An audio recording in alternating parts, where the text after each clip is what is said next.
Chapter 1144. A true warrior would never lack courage. The heavens went left and the warriors went right. Magni Bronzebeard realized the severity of the situation and did not continue to act arrogantly.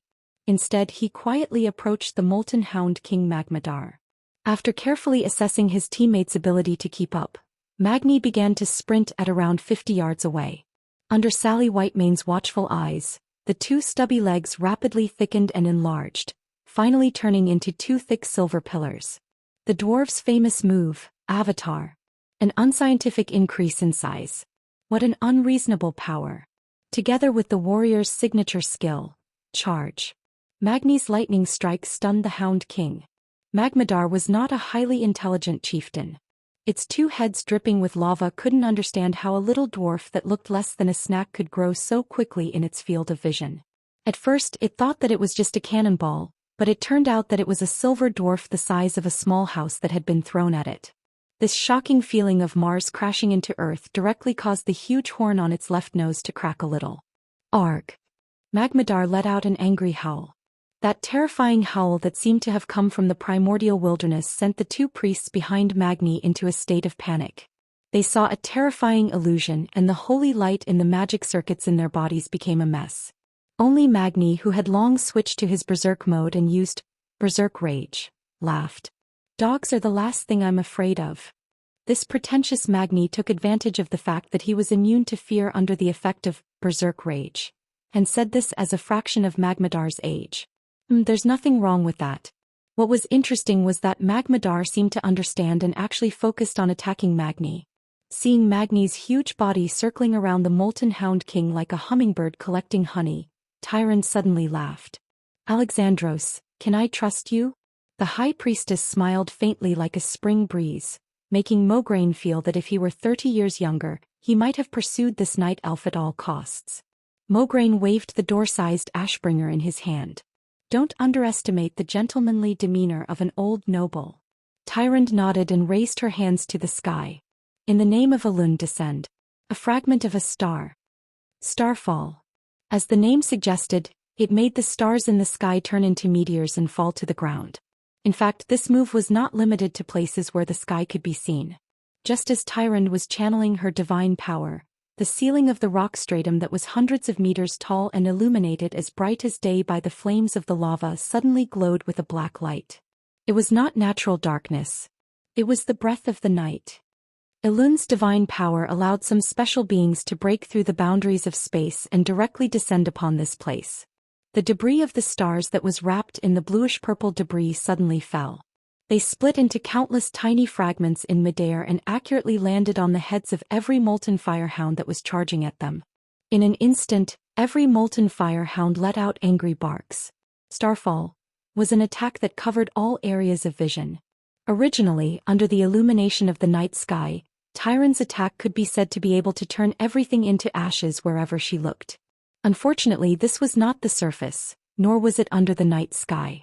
For the moon goddess Elun's power to break through the molten core's domain and descend here, she truly lived up to her name as a true god.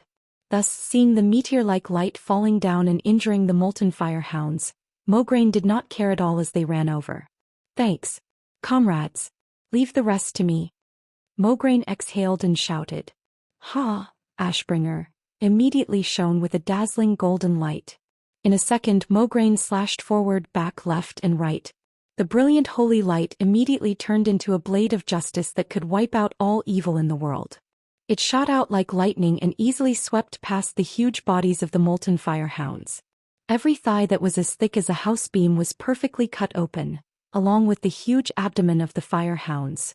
In the next moment, the molten firehounds that had gathered were already ashes. Fly. Smoke. Destroy. Amazing.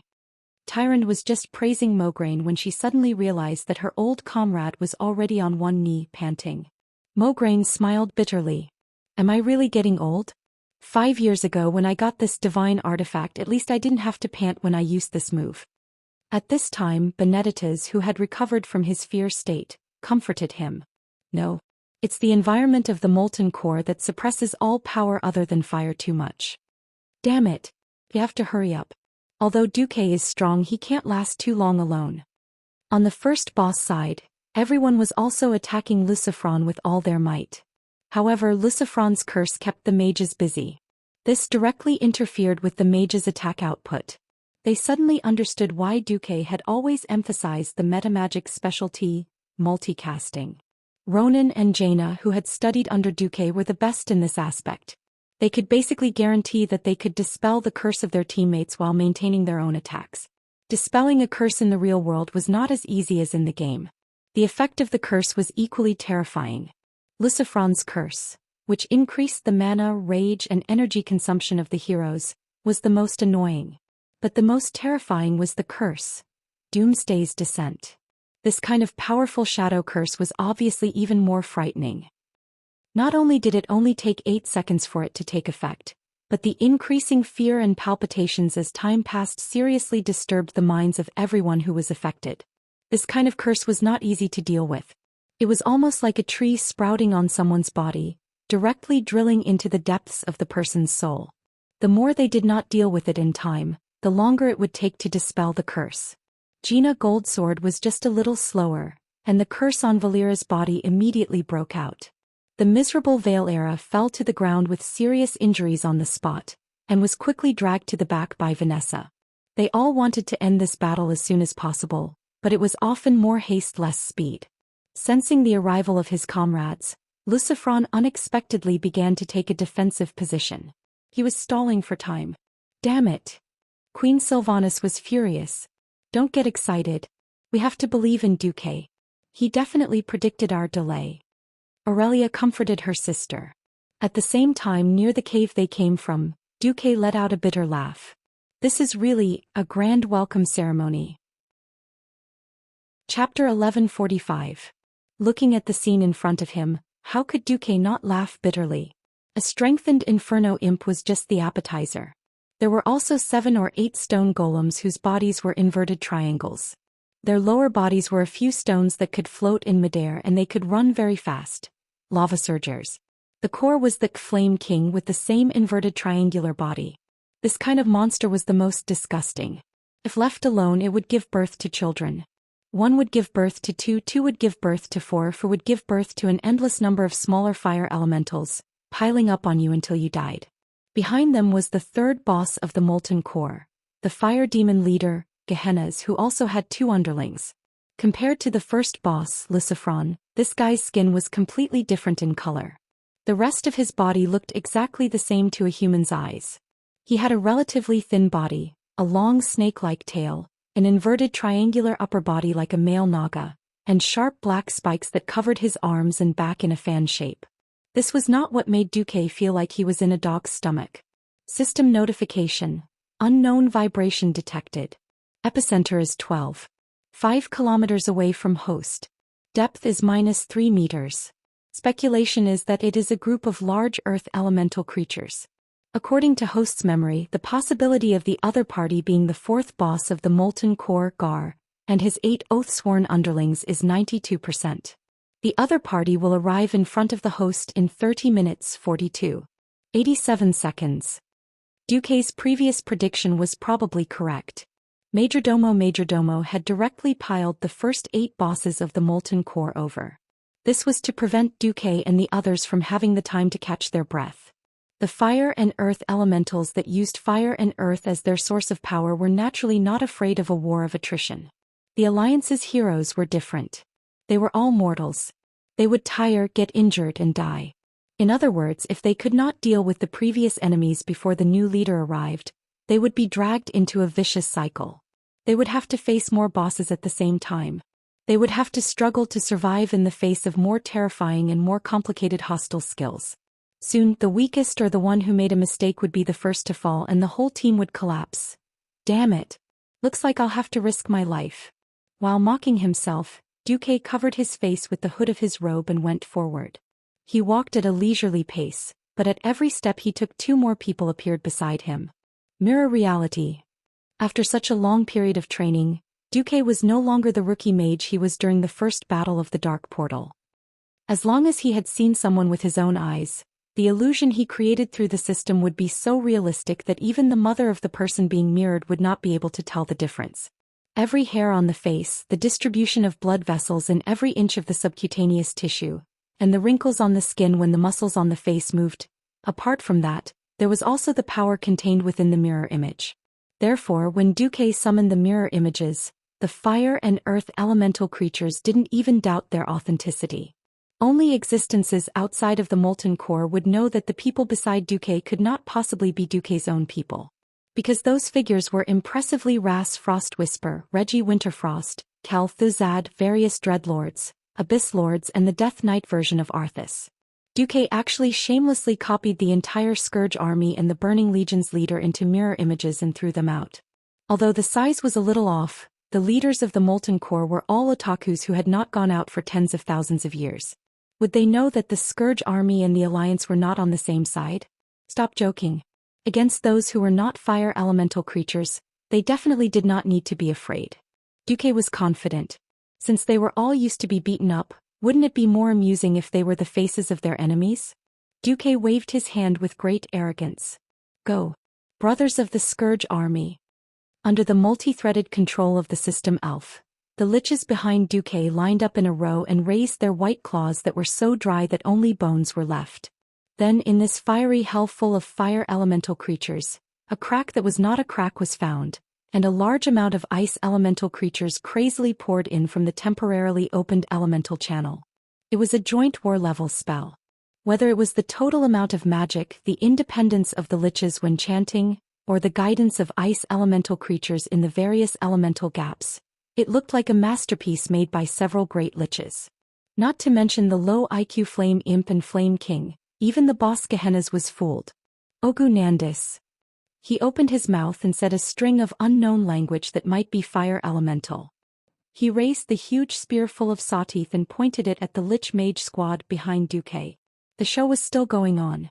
The knockoff Arthas raised, Frostmourne, which was not much better than a 50-cent special effect and wrapped in a freezing aura, and shouted in a voice no different from the original, "For the Alliance, charge."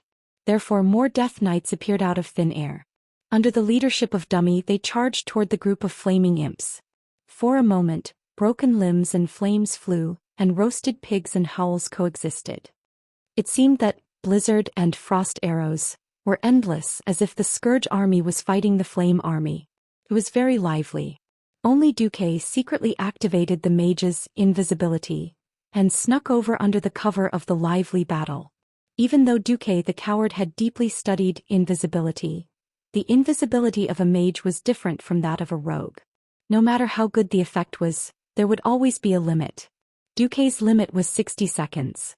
Also, just like regular invisibility, as long as Duque attacked or cast any spells, his invisibility would be ineffective. It wasn't easy for Duque to find a shadow and cast a spell.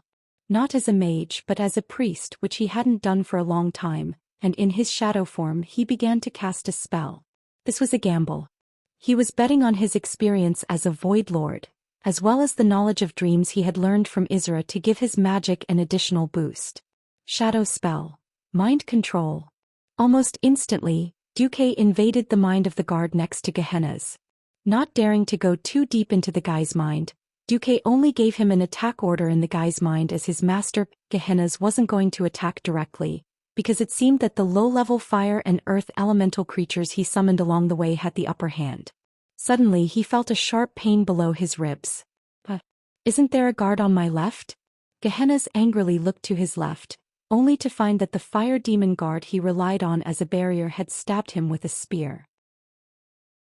Chapter 1146. When an enemy's weapon fell on him, he would never feel such heart-wrenching pain, because physical pain could never surpass mental pain. Fire demons, who were naturally thinner than their own kind, always looked down on their reckless and unintelligent compatriots, such as lava giants and molten hounds, but it did not mean that they did not know their own weaknesses and limits. While they were blessed with powerful spellcasting abilities, they were deprived of further evolution in close combat. The sharp barbs on the arms and backs of the fire demons, as well as the long horns of goats, were actually more like decorations. Even the fire demons themselves did not know how to fight with those thorns. Basically, every fire demon leader would always bring a few of their strongest compatriots as guards. Gehenna's guards had followed him for more than 10,000 years. In this extremely long period of time, he had always entrusted his life and trust to the guards by his side. But now that guy had betrayed him without any warning. How could Gehenna's not be angry? But what he saw was a dumbfounded face. Although the spearhead of the long spear had been stabbed into his boss body, the guard's face was full of horror and confusion. "No, master. This isn't me. Impossible." His incoherent speech and the perfect panicked expression made Gehenna's brain stop for a moment. What was going on? His brain only froze for a short period of time, perhaps only 1 or 2 seconds. At this moment, a familiar yet unfamiliar pain suddenly came from his right rib. It was another powerful stab. This time, it was the spear of the guard on his right that pierced into his right chest. Gehenna's fury immediately rose to the peak. "You..." Turning his head, he saw a face that was equally horrified. "No, master." The guard on the right even dropped the spear in his hand in extreme panic. Just as Gehenna's rage was about to erupt, the guard on the left exerted an astonishing strength with both hands. With a violent pull, the spearhead that had penetrated deep into Gehenna's body tore open his lungs. When Gehenna's looked to the left again, he saw another dumbfounded face. This time, the guard on the right grabbed the spear again and stabbed it deeper into Gehenna's body. "Liar. Traitor. Both of you are." Ignoring his guard's explanation, Gehenna's had nowhere to vent his anger, so he had to find a place to vent it. In his rage, he no longer cared whether this was a trap or not. He only knew that the person who hurt him must receive retribution. One claw grabbed a guard's head. Even though his claw still remembered the contours of each guard's face and the 10,000 years of relying on each other were still vivid in his mind, Gehenna's could not afford to gamble, or perhaps he did not dare to. He chose the safest method, and that was to kill his 2 guards. Regardless of whether they really betrayed him or were used by the enemy, they were his greatest threat and weakness. "Die." The tip of each of the sharp claws that were tightly gripping the heads of the 2 guards suddenly burst into a ball of scarlet flames. The flames that could incinerate everything penetrated straight into their heads. Ah! There was confusion, bewilderment, hesitation, and fear, but in the end the 2 guards did not resist much. They only spread their arms in vain, like zombies instinctively thirsting for fresh flesh and blood. At this moment Duque made his move. Duque, who had switched to his wizard form, pounced on Gehenna's while he was killing the guards. He raised his hands high above his head and crossed his fingers into a fist, and a cold and domineering aura burst forth. Gehenna's hideous and distorted scarlet face revealed a cruel and angry expression. "Despicable. I'm waiting for you."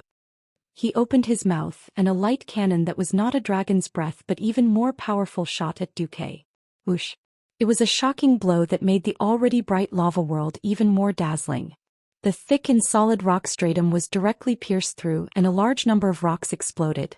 When they came into contact with the aftershock of the light cannon in midair, they turned into powder and fell down. As the direction of the light cannon's attack was directed at Lucifron, every hero who was fighting could clearly see the scarlet light cannon pass through the top of the cave behind them. "Duque!" Kalia cried out involuntarily. "No. This is a good thing." Aurelia, who knew Duque better, comforted Kalia. "He forced the enemy leader to use his ultimate move so quickly. This proves that Duque has the upper hand." In Aurelia's mind, she could not help but recall the figure of the unkillable little wizard from 20 years ago. Suddenly, a sense of peace and sweetness filled her heart. Kalia, who still lacked combat experience, looked at the battered and exhausted Lucifron and asked, "Then are we safe?" "The battle is not over yet, Sister Kalia." Elucia smiled bitterly. "Remember to conserve the power of the holy light," Aurelia added. Kalia said sorry in a low voice, and then refocused her attention on the battle. Did Gehenna's flame cannon kill Duque? How is that possible? Putting aside the fact that Duque was a man with an infinite number of lives, if Duque, who had been around for 21 years and had countless combat experience, was still hit, then he could find a bucket of tofu to drown himself in. The one that was hit must have been the mirror clone that he had poured some of his magic power into. The real Duque had already flashed behind Gehenna's neck, holding a staff in his left hand and a sword in his right. "Haha, eat my tofu." In the beginning, it was very shameful for Duque to hold this slender divine sword. It felt like a public execution of some kind of shameful play. Humans. They were indeed terrifying creatures because things like moral integrity were something that one got used to. Now Duque could already wield Gandalf, the legendary sword of the white-robed sword saint, without any psychological burden. The slender divine sword plunged into Gehenna's neck in one breath, and a holy radiance that was more dazzling than lava instantly pierced through this fire demon leader's neck. The golden radiance cut through Gehenna's neck effortlessly, as smooth as the name of the sword, a sword that cut through tofu. Gehenna's wanted to dodge, but the residual power of the ultimate skill had yet to dissipate and he could not move at all. Otherwise, the magic circuit in his body would collapse on the spot and the consequence would be death. At this moment, even Gehenna's himself was in despair. At this moment, Duque suddenly discovered 2 crimson warning notifications. Warning! You have been hit by the living bomb of the leader of the Molten Core, Baron Geddon. Warning! You have been hit by the mana burn of the leader of the Molten Core, Baron Geddon. Chapter 1147. Duque's pupils shrank to the size of pinholes. It was extreme anger and shock. Even though the system had already marked a huge fire elemental boss 100 meters behind Duque on the 3D map in his mind with an eye-catching red border, Duque still clenched his teeth in anger. He was too careless. He always thought that Ulfar would arrive first and then Ul-5 who was further away. However, Duque subconsciously ignored the fact that he was in the Molten Core, where lava flowed everywhere, and treated it as an ordinary place. 5. Baron Geddon was a true fire elemental boss. The lava river, which mortals would not even consider, was like flat ground to him. Moreover, because it emitted a high temperature like the lava river, the system elf's scan only discovered it when it was very close. But it was too late. At the most crucial moment, it had appeared in the most marvelous way. Duque had 2 choices. 1. Duque could protect himself.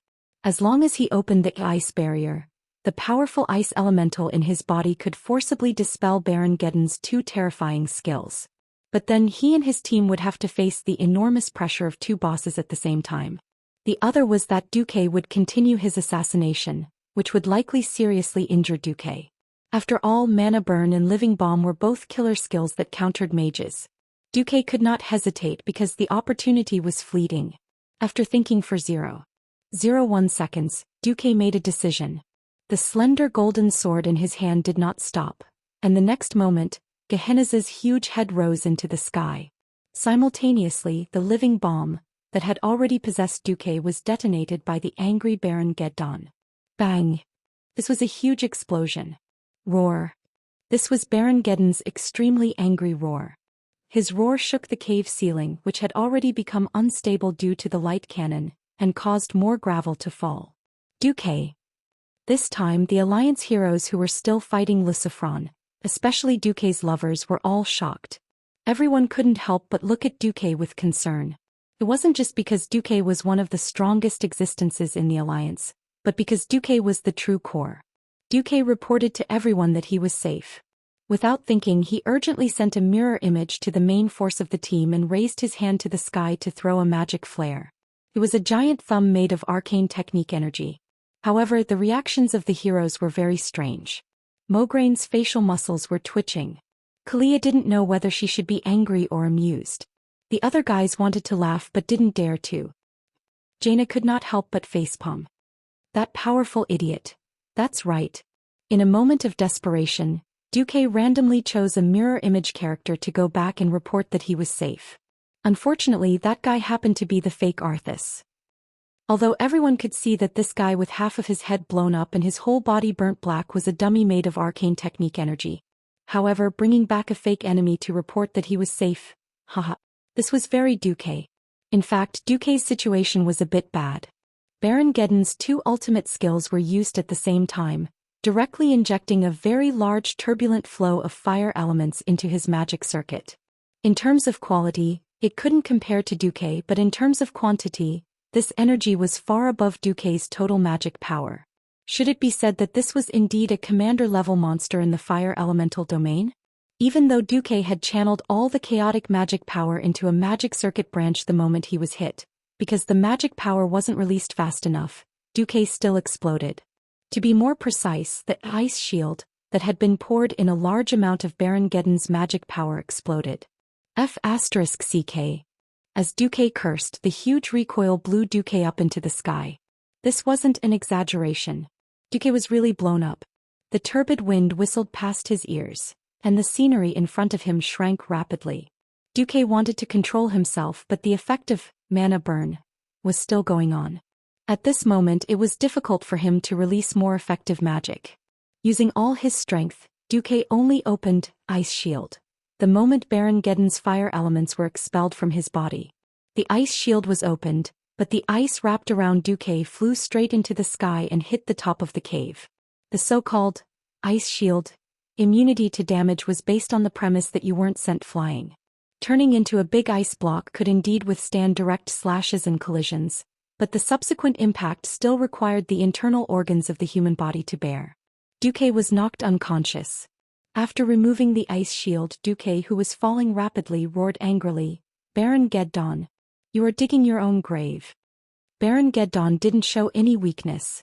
No mortal can offend the great Ragnaros. After that, a string of fireballs was thrown straight at Duque, who was still in the air. Who the hell is Ragnaros? Duque endured the turbulence in his body, and several strong gusts of wind rolled around his body. This was the power he obtained when he stole the storm altar that Ghoul Dan destroyed. He didn't use the power of nature very well, and it was even more difficult to use nature spells in this place where the fire elements were too strong. However, it was more than enough to adjust the direction of his fall. The seemingly seamless chain of fireballs was dodged left and right by Duque, escaping a path of survival and successfully landing on the ground again. Okay, round 2. Duque gritted his teeth. The system suddenly prompted again. Garland and his followers are 3 kilometers away from the host. According to the newly adjusted speed, Garland will arrive at the battlefield in 10 minutes. What? Duque's heart felt as if it had been hit by a hammer, and it was stuffy. So fast. Could it be that Garland also had the form of a lava surger? Even Duque was starting to feel a little anxious now. If the main force was not ready, it meant that the whole team would have to face 4 bosses at the same time. At this moment, the magic phantoms that Duque had sent back suddenly heard a burst of loud cheers. "He's dead, he's dead. We finally killed this guy. Hurry, hurry, go and support Magni." Being attacked from both sides was definitely a taboo for a soldier. Everyone knew very well what kind of pressure Duque was under. Because they cherished every minute and every second that they fought. For a moment, Jaina really wanted to rush over and see what was happening to Duque. Among Duque's women, she and Elugia could use high-speed continuous flash to go over and take a look as fast as possible. But in the end, the 2 female magicians suppressed the uneasiness in their hearts and resolutely gave up on looking back. They were afraid that if they looked for even a second, they would lose the courage to continue fighting. Chapter 1148. Through the feedback from the mirror image, Duque let out a long sigh of relief when he found out that the main force did not come to support him. Instead, they went straight to the Molten Hound King. Initially, Duque had been thinking of nurturing William if he had the chance. However, it had turned into an extremely urgent battle of life and death. Duque was a little sad, but he wasn't surprised.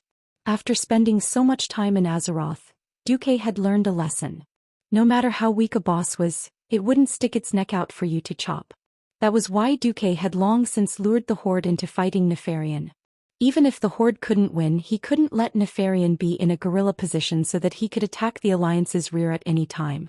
Now it seemed that he had made the right move. If the Alliance wanted to grasp the pulse of fate, they would need to kill at least half of the 10 leaders of the Molten Core.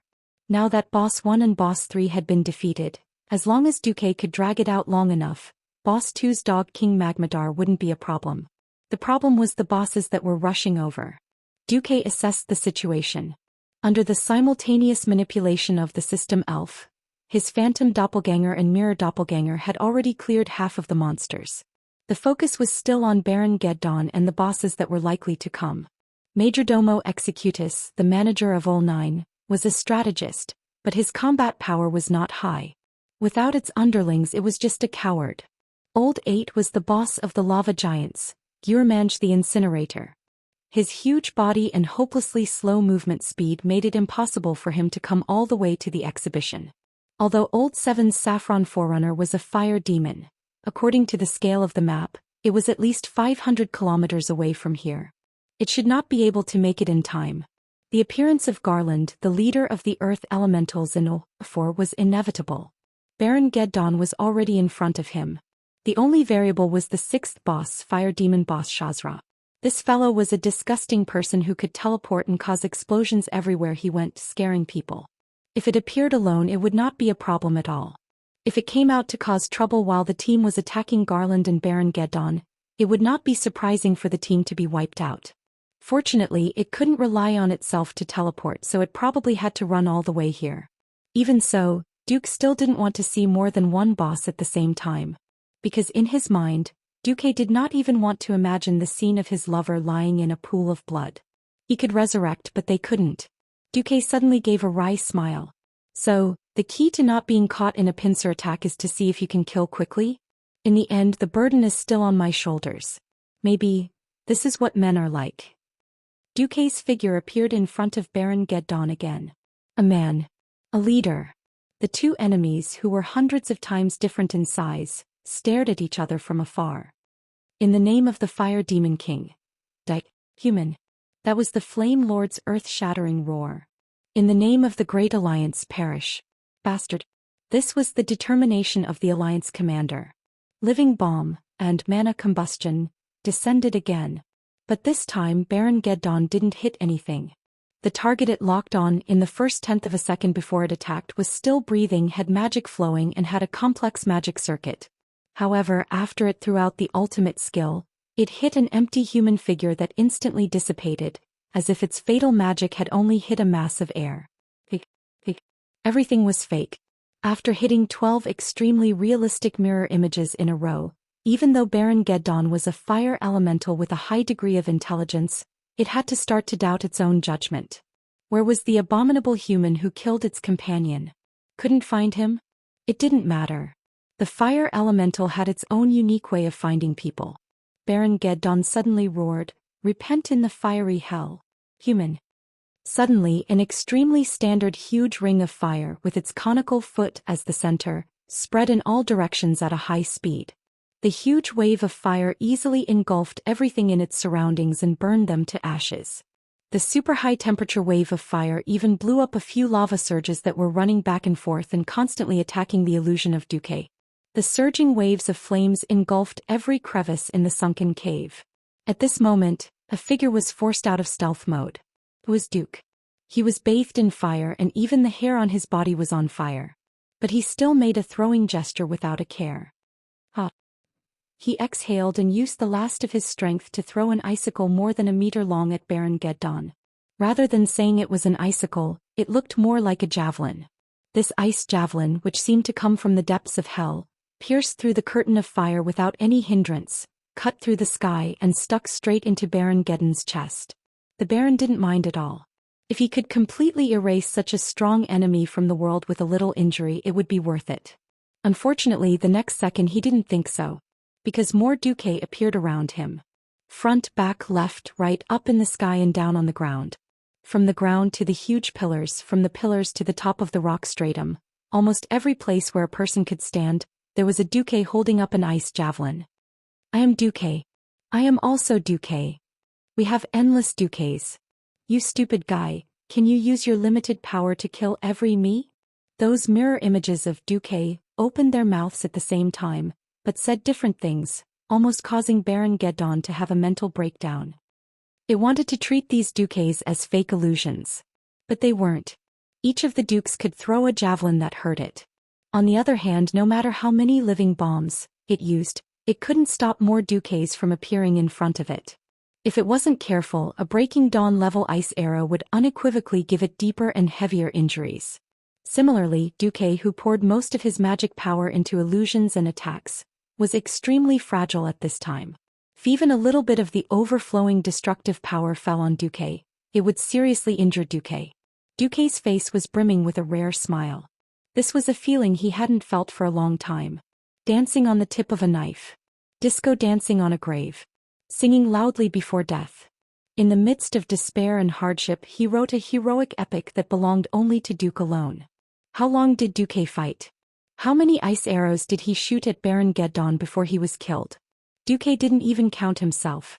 When his magic circuit became empty, Duque finally waited for the next boss. Duque smiled coolly. Yo. You're a step too late. Chapter 1149. 1 step ahead was a genius. 2 steps ahead was a monster. 3 steps ahead and the whole world could only look up to you. With Mount Hyjal as his base equipment, Kil'jaeden's exquisite equipment, and Sardra's Moonlight Grail, which had a magic speed effect that exceeded 3 eras, Duque was able to pour out all the magic that he couldn't normally use up in 10 minutes. Admittedly, Duque's average equipment was 2 steps ahead of the current era. However, considering that he was dealing with Mana Burn and Living Bomb, which were known as the nemesis of all magic classes, it was commendable that he was able to get such dazzling numbers. Duque didn't count, but that didn't mean that the system elf didn't count. In the end, in 601 seconds of battle time, the statistics were 10 Ice Barrier, 5 Ice Bloodline, 36 Ice Shield, 386 Flash. Including the magic clone, a total of 1086 ice arrows were equivalent to full power casting. The damage caused was 10 times that of Baron Geddon's own vitality. Right. That's right. 10 times. Duque discovered this problem as soon as he started attacking. In a special area full of flames and lava like the molten core, the purest fire elemental leader could recover its vitality by absorbing the fire elements in the surrounding air and even in the lava. In a sense, Duque was even fighting against a small part of the molten core. At the last moment, Duque even opened the wide ice shield and pulled Baron Geddon into the world of ice and snow that he had forcibly squeezed out of the molten core and killed him. Duque was very tired. From body to soul, every corner and every molecule was full of fatigue. Looking at Jarl, the earth elemental boss that was like a moving mountain, Duque laughed. Mortal, you actually killed the servant of the great Ragnaros? Jarl questioned Duque in a slightly vague but extremely thick common language. Pfft. Duque laughed shamelessly. Sorry. My hand slipped and I accidentally killed 2 of them. Did my hand slip? Careless. Looking at his 2 dead companions, Gehennas whose head had fallen off and Baron Geddon, who had turned into a pile of high-energy bodies, Garl could not suppress his anger. My lord will definitely turn you and your race's place of survival into ashes. Garland roared. Hee hee. The earth elementals were all stubborn fellows. It was impossible to convince them with words. Then why did Duque and Gar spit on each other? Of course, Duque could take the opportunity to recover his mana. In a sense, a Breaking Dawn Great Mage was a magical furnace that could continuously produce mana. While they were talking, Duque's magic power had recovered to 3%. If he hadn't been attacked by Mana Burn so many times and damaged more than a third of his magic circuits, Duque's recovery would have been even faster. But for now it was enough for Duque. Without any warning, a Duque and 8 knockoff liches of the Scourge army appeared near Garland and his Oathkeeper brothers at the same time. Whoosh whoosh whoosh.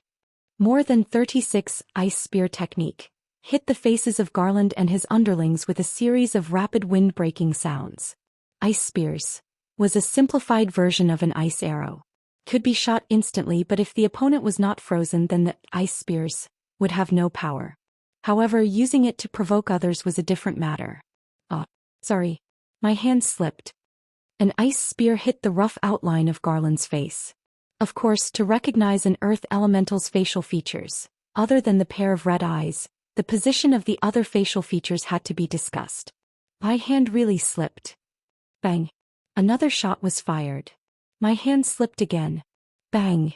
Another shot was fired. Sorry, since my hand slipped so many times, why don't I do a manual comedy on your face? Another shot. Duque's hand slipped for more than 100 shots. It couldn't be helped. Someone had accidentally set the ice spear to automatic firing, and one misfire resulted in so many shots. It's hard for me too. Don't move. Big guy, I'm drawing a *T on your hand.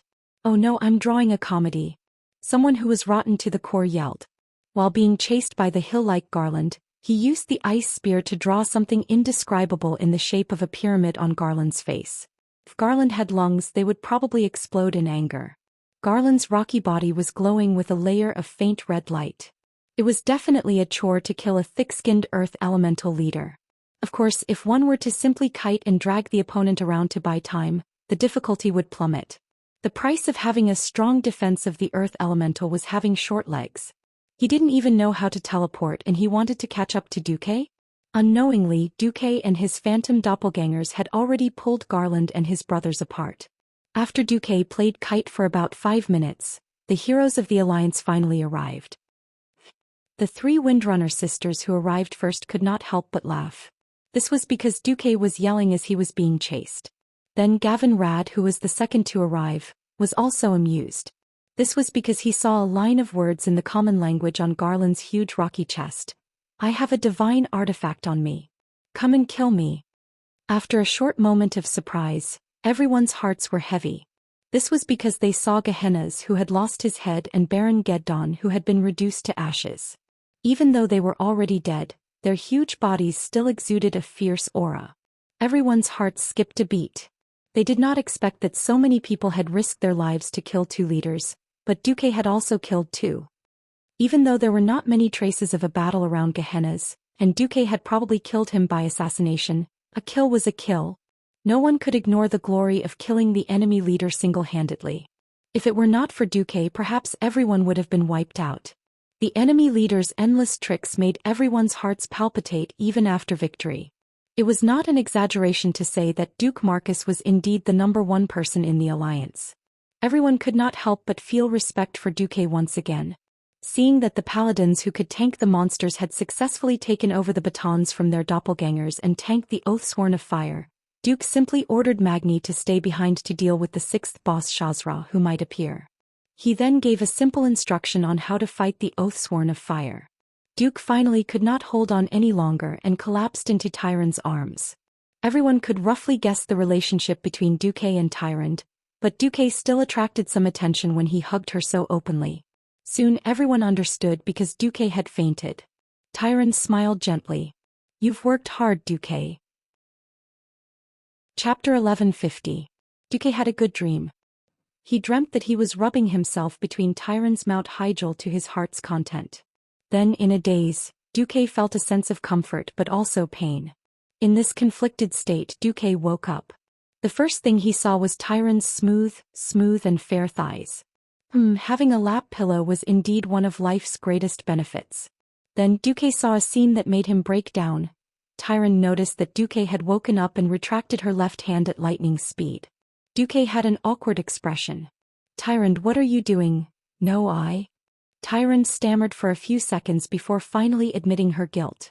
She looked like a child who had done something wrong. Don't you always use your Duke Excalibur to make people hover between life and death? No matter how I say no, no matter how I beg for mercy, you won't let me go. It's rare to see such a cute sword today. I'm thinking if I can make your sword longer and tie a slipknot or something. Possible, I'd even like to try tying a bow. Tie a slipknot? What kind of bloody bow is this? Uncle can tolerate this, but Aunt can't. Duque turned into the most ferocious wolf and wanted to pounce on Tyrann on the spot. Just as Duque was about to make his move, Tyrann's eyes flickered. Her pure face and slightly mischievous expression merged together perfectly. She smiled and said, Duque, although I don't mind, but Duque was not afraid of anything except, but. Every time there was a but, there would always be trouble. As expected, Duque heard a commotion. Only then did Duque realize that the place where Tyrann had placed him was not far from the battlefield. It was only about 300 meters away. The heroes of the Alliance dragged Garland's underlings, the Flame Oathmen, out of the cave and dealt with them one by one. Then they killed Garland before Old Six Shazra arrived. Following that, the experts of the Alliance figured out Shazra's fighting style and patterns without anyone teaching them. The clamor just now was the cheers of this group of people celebrating their victory. Who else? Ragnaros, how many followers do you have? Let's do it all at once. Otherwise I'll have to look for them one by one. The arrogant short king, Magni Bronzebeard, raised Shazra's head high and stood on the hill of earth elements formed after Jarl's death. He put on the posture of the king of the world and laughed non-stop. That's because your legs are too short to run, the masked female thief Valera said. The king of Steel Furnace Fort's heart was petrified. No, his entire body was petrified. A gust of wind would blow him away. The heroes of the alliance were celebrating their victory. The oldest among them, Mograine, sat on a large rock and panted heavily. Tyrion walked over with a smile. "How are you, Alexandros?" very happy but also a little tired. Sighed time and tide wait for no man." Mograine sighed. No. "You can still fight for another 10 years. Tyrion waved his hand. "What's the use of 10 years if I can't use the power of Ashbringer?" Mograine said meaningfully. "Duque told me that light and darkness are actually one. Ashbringer can also become fallen Ashbringer. I don't want the evil slayer sword in my hand to become the plaything of evil forces one day. So, after we go back or if something happens to me, this sword will be yours." Tyrion felt like he was choking on his words. How could a true martial artist not wish to have a divine weapon that he could use with his own hands? Duque had Gandalf, the legendary sword of the white-robed sword saint. Tyralion had the royal sword, Quell Zarum. Mograine had Ashbringer. Every godly sword had its own legendary story, which was sung by bards all over the world day and night. As long as there were humans, their legends would continue to be passed down. That was the supreme glory of a warrior. As a noble paladin, Tyrion was envious but not jealous. But when he heard that Mograine was going to pass the sword to him, his heart still failed to live up to his expectations and began to beat wildly. That was excitement. Not out of greed but based on the excitement of being able to better destroy evil. Don't hesitate and don't be ashamed. Your noble character and firm will are worthy of this divine weapon. Actually, you don't have to. Just as Tyrion was about to continue, Mograine raised his hand to stop him. Everyone's pursuit is different. Everyone has heard Duque's hint, but I feel that instead of pursuing a false eternity, it is better to live a wonderful life. I have enjoyed wealth, bathed in the glory of Lordaeron, fought against the deepest evil, and upheld the glory of Her Majesty the Queen. My only regret is that I could not raise my son to be the best paladin, but I have no more regrets." Tyrion was silent, listening to Mograine's almost monologue. "I believe that the existence of paladins should eulogize and uphold all that is good in the world. We do not demand perfection, but we must first do our best and set an example for the world. So as a human, birth, aging, sickness and death are inevitable processes. I do not intend to go against the laws of nature. And the noble and pure holy light must also receive a better inheritance." With that, Mograine held the long hilt of Ashbringer with one hand and handed the second half of the hilt to Tyrion.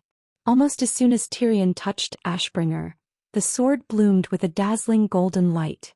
That was proof that the divine sword recognized Tyrion as its next master. Everyone looked back, stunned but also gratified. Yes. Birth, aging, sickness and death. The rise and fall of fate. That was life. At some point, everyone started applauding. At the same time, before Duque had time to warm up with his woman, someone came to find him. "Boss Duque, did you see something like this on the fire elemental leader?" The 3 Windrunner sisters, who were the fastest on this side, rushed to Duke's side. On the other side, Gavin Rad arrived. In his hand was something that looked like half a skull of some creature. The wind and thunder aura lingering on it told everyone that it was no ordinary epic equipment. Duque reluctantly withdrew his claws from Tyron's butt and coughed. "Damn you. Why do you want this sword? You're not the one carrying the big guy." "A sword. A sword?" Gavin Rad's eyes lit up. "Ha. This thing is destined to belong to me. If it's a sword, Magni would never want it." Chapter 1151. Hammers are the dwarves' romance. Gavin Rad put his hands on his hips and imitated Magni's arrogant manner and tone, making all the ladies laugh. Duque was speechless for half a second. "Also, I can feel the power of wind and lightning on it. It's quite similar to my power." If Gavin Rad hadn't mentioned it, Duque would have forgotten that this guy had also obtained the power of lightning from the storm altar when he went to save Kuel Salas with him. This made Gavin Rad go from being the last of the 5 Silver Sages to being on par with the other 3, second only to the strongest Uther. Now, if he had the power of lightning and the wind sword, it wouldn't be perfect, but at least it would be a good result. "Hey boss, here's the question. You're so knowledgeable, do you know where the other half is?" Gavin Rad waved the skull of imprisonment of the Wind Seeker in his hand. Duque smiled. He smiled brightly. "Seeing that you call me boss so smoothly, At this point, Duque deliberately kept Gavin Rad in suspense and didn't continue. Knowing that Duque was trying to keep him in suspense, Gavin Rad had no choice but to comply. Looking at how obedient he looked like a silly husky. There seemed to be a furry dog's tail wagging behind his showy golden butt armor, and he almost drooled. Jaina smiled slyly and leaped into Duque's arms. She then turned to Gavin Rad. "Call me something nice.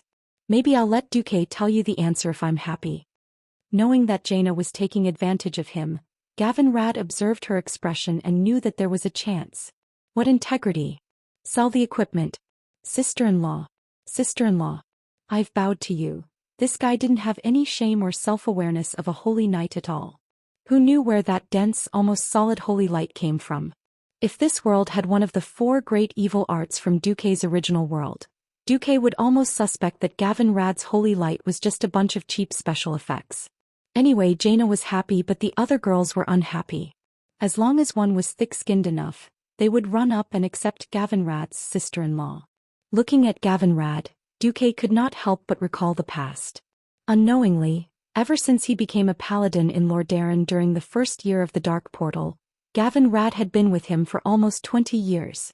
Gavin Rad, who should have died after Arthas killed his father and even before Uther, was still alive and kicking. Now that he had broken free from the shackles of fate, it would not be a problem for him to fight for another 10 or 20 years. In the past 20 years, Gavin Rad had been with him. He had been a guard, an errand boy. Be it standing guard at the door or being trapped in the void, he had never complained. Duque suddenly sighed with emotion. Time. Loyalty. He deserved to be rewarded. Duque patted Gavin Rad's shoulder and laughed. "All right. Since you called me boss for 20 years, here's the answer you wanted." With that, Duque stuffed the other half of the skull of imprisonment of the Wind Chaser into Gavin Rad's hand. "That's right. Perhaps in the game, the drop rate of the items on the left and right sides of this artifact was only about 3%. Back in the game, Duque's buddies could not find the other half even after farming for 6 years. For example, a poor player called Recruit. Recruit. Alright, the important idiot had to laugh at him 3 times. "Who told you to always make me work for you?" In the real world of Azeroth, it seemed that the 2 core items of the Wind Chaser would definitely drop. When Gavin Rad put the 2 skulls together, a wave of spiritual power was emitted from the skulls, guiding Gavin Rad. "This is..." Jaina was shocked. Duque pressed down on Jaina's slender fingers. "Don't worry, it's a good thing." Gavin Rad suddenly looked up. "There's a voice telling me to go to Silithus." "Is it really there?" Duque sighed. In a sense, the real version of Azeroth was surprisingly similar to the game. Kalia leaned over and blinked. "Duque, what's the story behind this sword?" Duque looked at the girls' curious expressions and asked symbolically, "Do you want to hear it?" "Yes," they said in unison. "That's a story from 25,000 years ago. Prince Thunderin was the son of the Wind Chaser, Alkir. He was the lord of the wind element, the master of the fury of thunder. He was born on a night of typhoons, a prince like the wind, hence his name, the Wind Chaser. In ancient times, the creation titans of the pantheon visited Azeroth. The gods were worried about the evil habits of the ancient gods. This was because the ancient gods slaughtered all intelligent creatures under their command and carried out crazy sacrifices. Thus, the titans sent out troops to fight against the elemental creatures and their evil master. The primordial gods' army was led by the strongest elemental leaders: Ragnaros the Balrog, Therazane the Stone Mother, Akir the Windwielder, and Neptulin the Tide Hunter.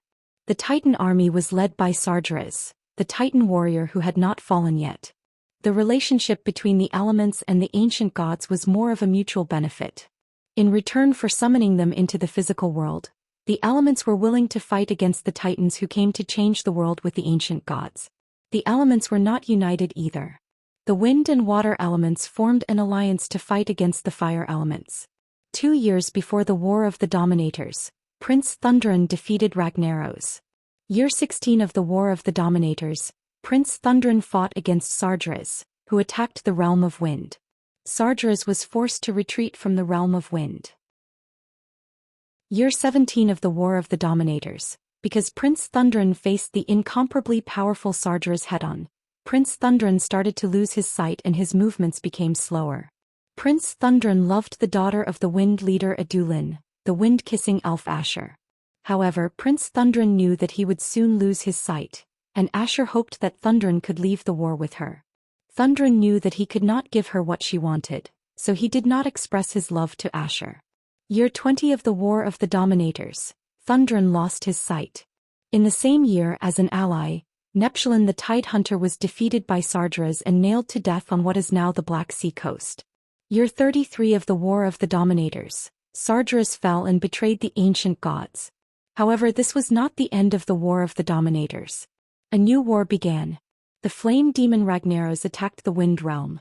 The flame demon's subordinates Jarl and Baron Geddon schemed to bind Prince Thundren. Prince Thundren was ambushed by the flame demon Ragnaros and his essence was absorbed after he died. However, because Thundren was too powerful, Ragnaros accepted Jarl and Geddon's suggestion and sealed the prince's soul in 2 magic items. Jarl and Geddon guarded the prince separately. From then on, Prince Thundren could not see the light of day and could not see Asher again. He did not have the chance to express his love. Year 36 of the War of the Dominators, the realm of wind was completely destroyed, and the wind elementals all fled. Year 60 of the War of the Dominators, the Titans once again came to this world and sealed all the elementals that rebelled against the Titans. The War of the Dominators ended. At this point, Duque sighed. Those who can save the prince will receive the prince's test and blessing.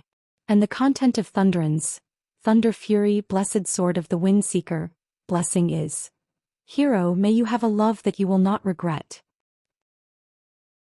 Chapter 1152. Sob sob sob. Women were more emotional. When they heard that the Wind Prince Thundren had not been able to see his lover for 25,000 years, Duque's lovers all felt emotional. This was especially so for Tyrande. She knew too well the loneliness of waiting alone for such a long time with so little hope that it was almost negligible. Unknowingly, Tyrande had tightened her grip on Duque's other arm. Sob sob sob. It was rare that Gavin Rad, a noble paladin who was always smiling, actually had red eyes. Yes, I understand. For love that I will never regret. It's time for me to bring Emily home. It's my fault, I shouldn't have made her wait for me for so long. Gavin Rad brushed away the hair on his forehead that was wet from the intense battle, then turned around, leaving Duque and the girls with a glorious view of his back. As they watched him stride away, almost everyone had the same thought. Gavin Rad was indeed a good man who dared to take responsibility for his actions. It seemed like the world was about to put on a good show of lovers getting together. At this moment Elugia spoke up, a little confused. Wait. Why do I remember that Gavin Rad is already married, and his wife's name isn't Emily? The atmosphere suddenly fell silent. At that moment all the girls looked at Duque. Wait. What does Gavin Rad's death have to do with me?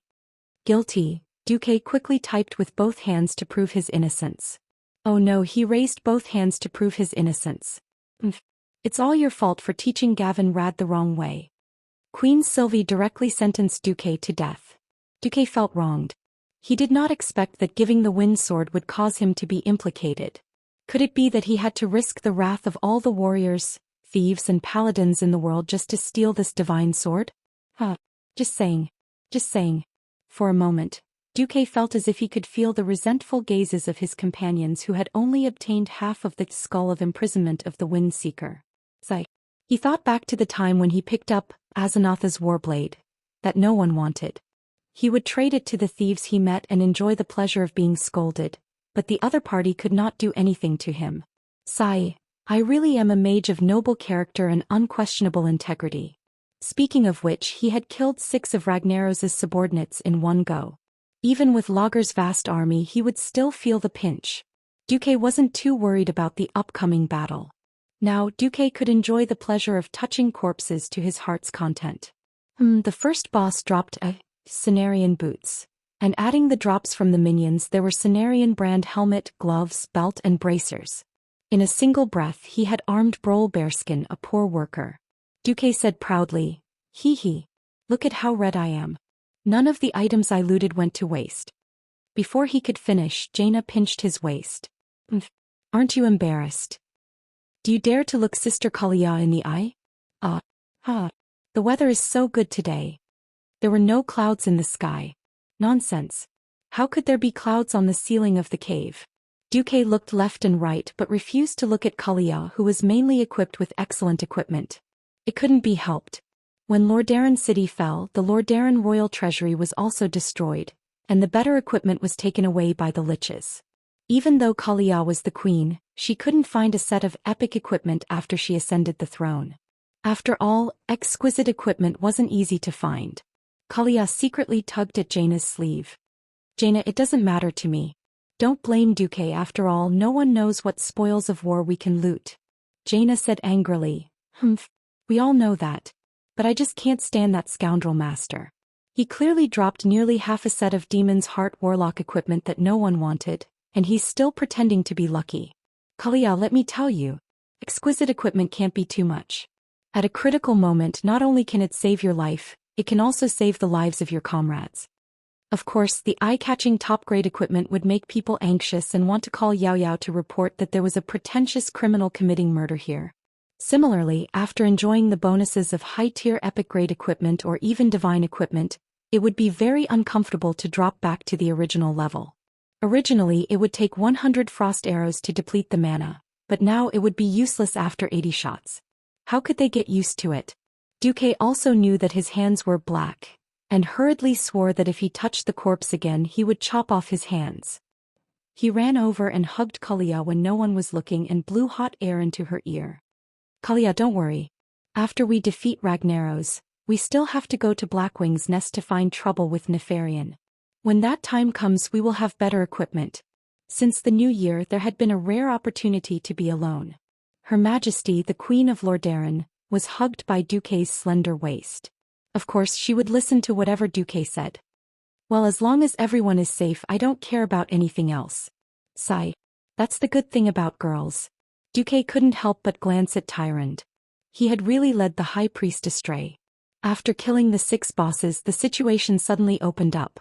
The powerhouses of the Alliance had more important things to do. Master. Is that right? Vanessa stood in front of a 10-meter square flame rune, and raised the bottle in her hand that was emitting a blue glow. Yes. Pour it down. Duque nodded. What was in the bottle was no ordinary thing. It was the water essence of Duke Hydraxis, who had obtained the water elemental energy of Hydraxia. After killing the leader of the Molten Core and then destroying the energy supporting the Molten Core, the Flame Rune would be able to shake Ragnaros' control over the Molten Core. That was not what Duque wanted. Duque, Ronan, and the other mages worked together to cast a spell, and built a larger 3-dimensional magic circle around the Flame Rune. As the water essence fell down, the Flame Rune let out a squeak similar to the sound of metal being quenched in a blacksmith's shop. In the next second 2 Breaking Dawn mages and a group of Radiant Moon mages activated the magic circle, isolating all the energy coming from the Molten Core. On the flat ground, a cold wind suddenly swept up, causing the other powerhouses watching from afar to shiver. Suddenly, the shadow of a huge water elemental appeared on top of the destroyed Flame Rune. It was naturally Duke Hydraxis. Well done. Your Excellency Duke Marcus. You are more powerful than I thought. I thank you on behalf of the water elemental energy of Hydraxia. Duque smiled and took a step forward. When I sent Ronan as an envoy, I said that we have a common enemy, didn't I? Chapter 1153. Once the water elemental Duke Hydraxis heard this, his dark blue eyes, which were formed by the condensation of high-purity water elements, immediately shone with a dazzling light. Yes, we have a common enemy. Then my previous proposal, Duke Hydraxis said in a decisive tone, we water elementals do not have as many twists and turns as you humans. You have fulfilled your promise as an ally, so we will naturally abide by the covenant. Then Hydraxis raised his fingerless right hand that was like a sandbag. A huge fountain with a diameter of at least 20 meters and a height of 100 meters suddenly rose behind him. Then elite water elemental warriors continuously poured in. They were taller and bullier than the average water elementals, and the strong elemental aura lingering around them could be easily felt even by non-spell-based professionals. They scattered in 4 directions in an organized manner, and then some of the weaker water elementals began to set up new magic arrays on the ground outside of Duque's magic array. Mograine came to the smiling Duque's side. You want to do something big? Yes. Very big, very big. The smile on Duque's face made Mograine feel an inexplicable sense of anticipation. That's right, before entering the molten core, Duque did say that he wanted to build a forward operating base inside. But it had been more than a month since they entered and Duque did not mention this at all. In this place where there was only the seemingly eternal light of the lava, if not for Duque's extremely strange concept of time, probably no one else besides Tyrande who believed in the moon goddess would be able to figure out time. Yet Duque's timing was shockingly accurate. Mograine and the others had almost forgotten about the forward operating base. Now it seemed that they had to kill the opponent's leader and snatch the energy node of this underground space before they could open a base.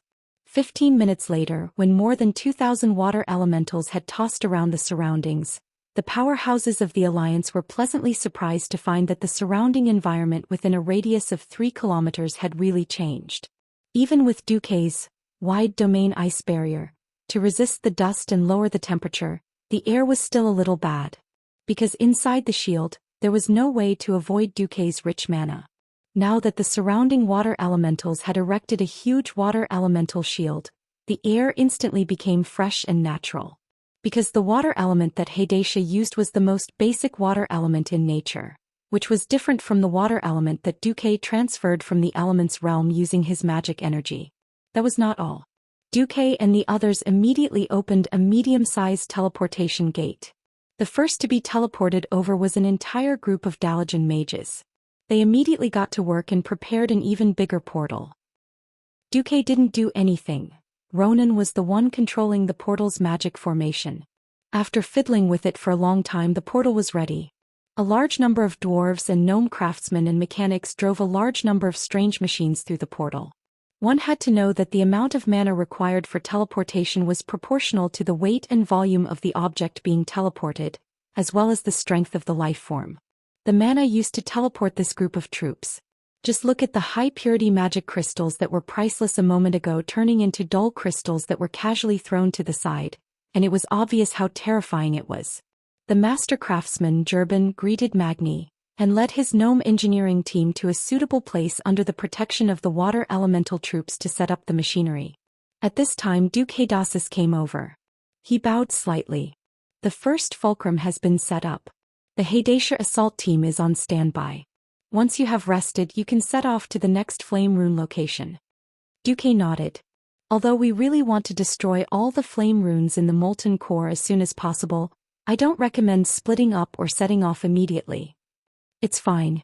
Xianxia has been waiting for the chance for revenge for 25,000 years. I don't care about this moment.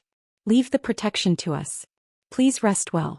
At this time Jaina came over and pulled on Duque's sleeve. Hey, don't you think there's anything different here? Jaina pointed at her mage's peak. There's nothing different. It's still tall and straight.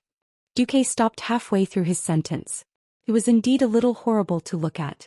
Originally, Jaina's mage's peak looked like a white steamed bun.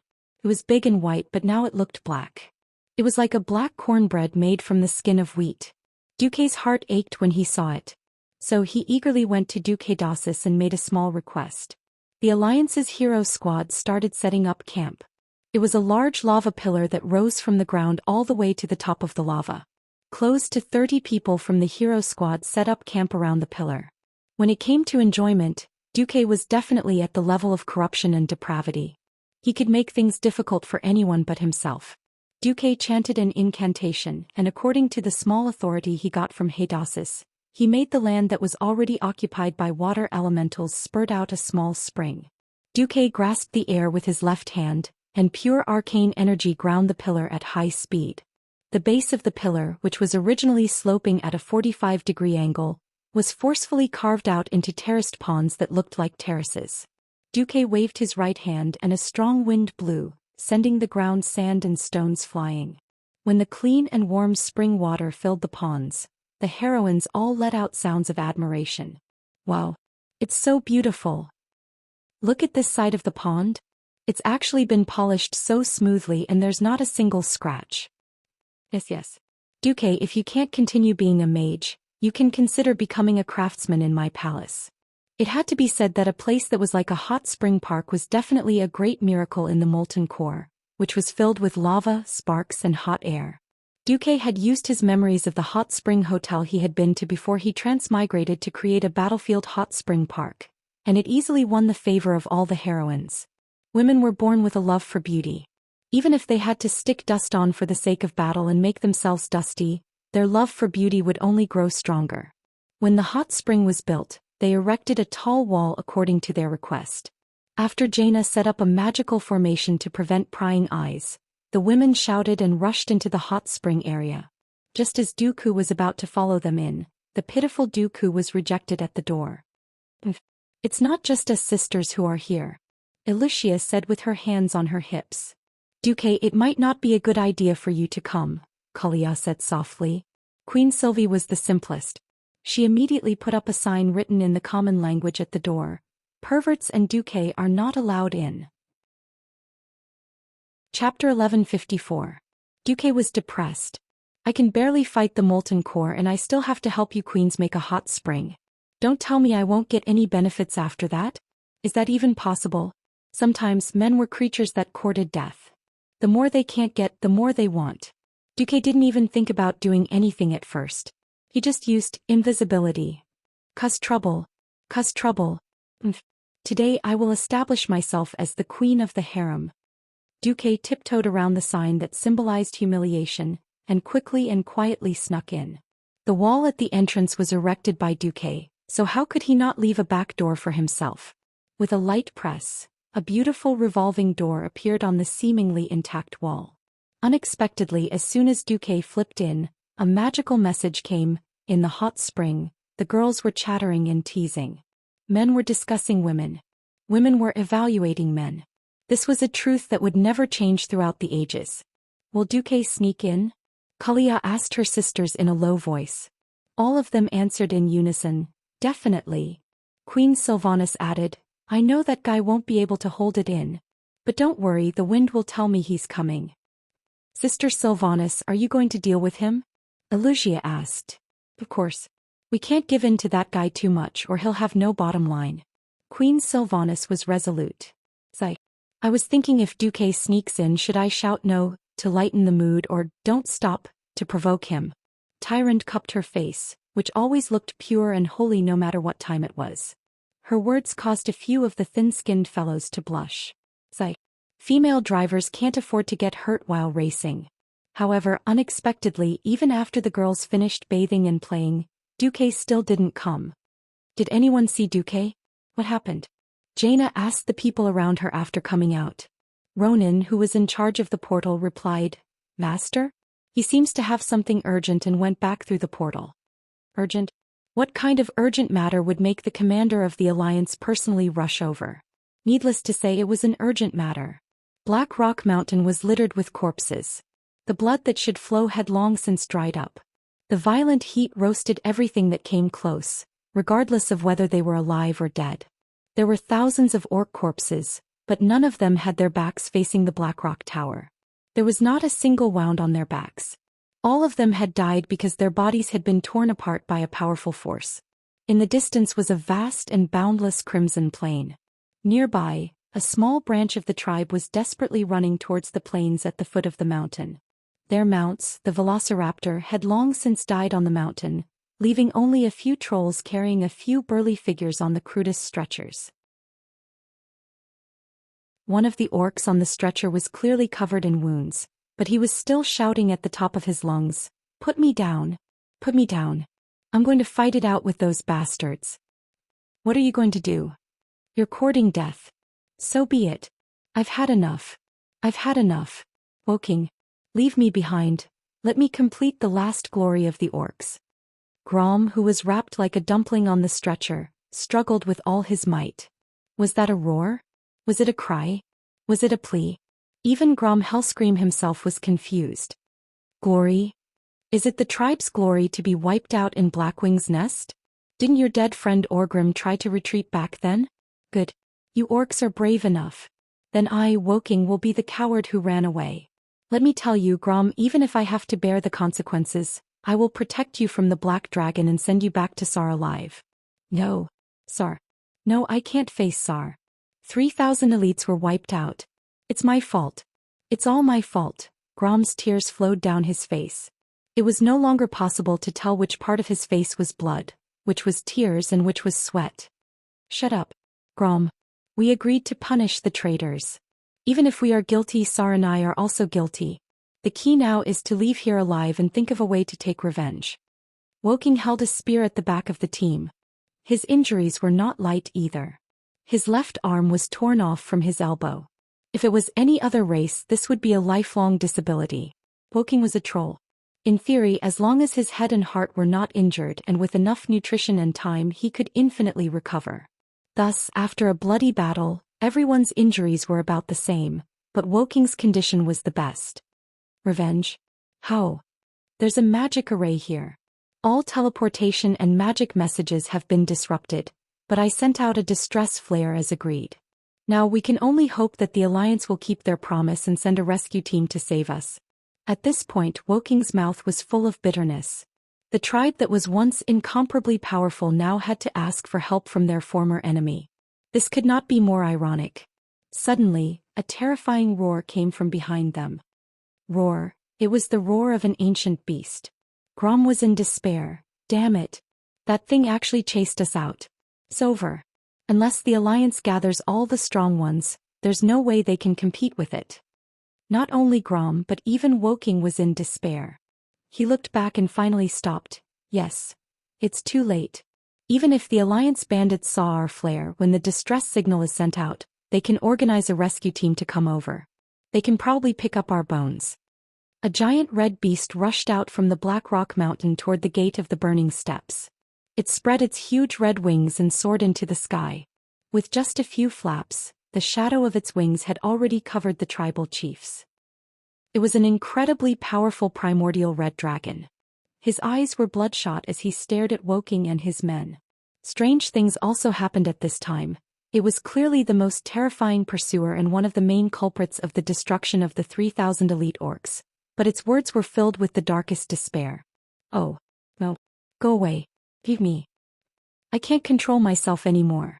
I don't want to kill you because your deaths will make my sins worse. Although Woking wanted to refute, if you don't want to kill us, don't attack.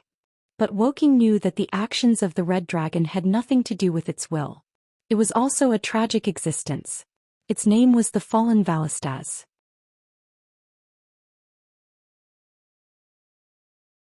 Chapter 1155. What Wajin didn't know was that Valistraz was originally a powerful ancient red dragon. He was originally instructed by the Red Dragon Queen to spy on Nefarian, who was causing trouble in the Blackrock Spire. Unfortunately, the Red Dragon clan was clearly not made for covert operations. The Black Dragons were. This was like asking a burly Tauren to be a bandit and steal the wallet of a sneaky night elf bandit. The outcome was naturally as hilarious as it could get. In the end, Valistraz was ambushed by the Black Dragon King, Nefarian, and was brainwashed by Nefarian's evil magic. Yes, it was like the whisper of the ancient god Enzoth. Valistraz had fallen. Even though he seemed to still have his own will, his body had already carried out Nefarian's orders to hunt down the Horde. That's right. The Horde's early attack was very successful. Their elite troops almost captured the entire Blackrock Spire and almost killed the great traitor of the Horde, Rend Blackhand. Just a little bit more.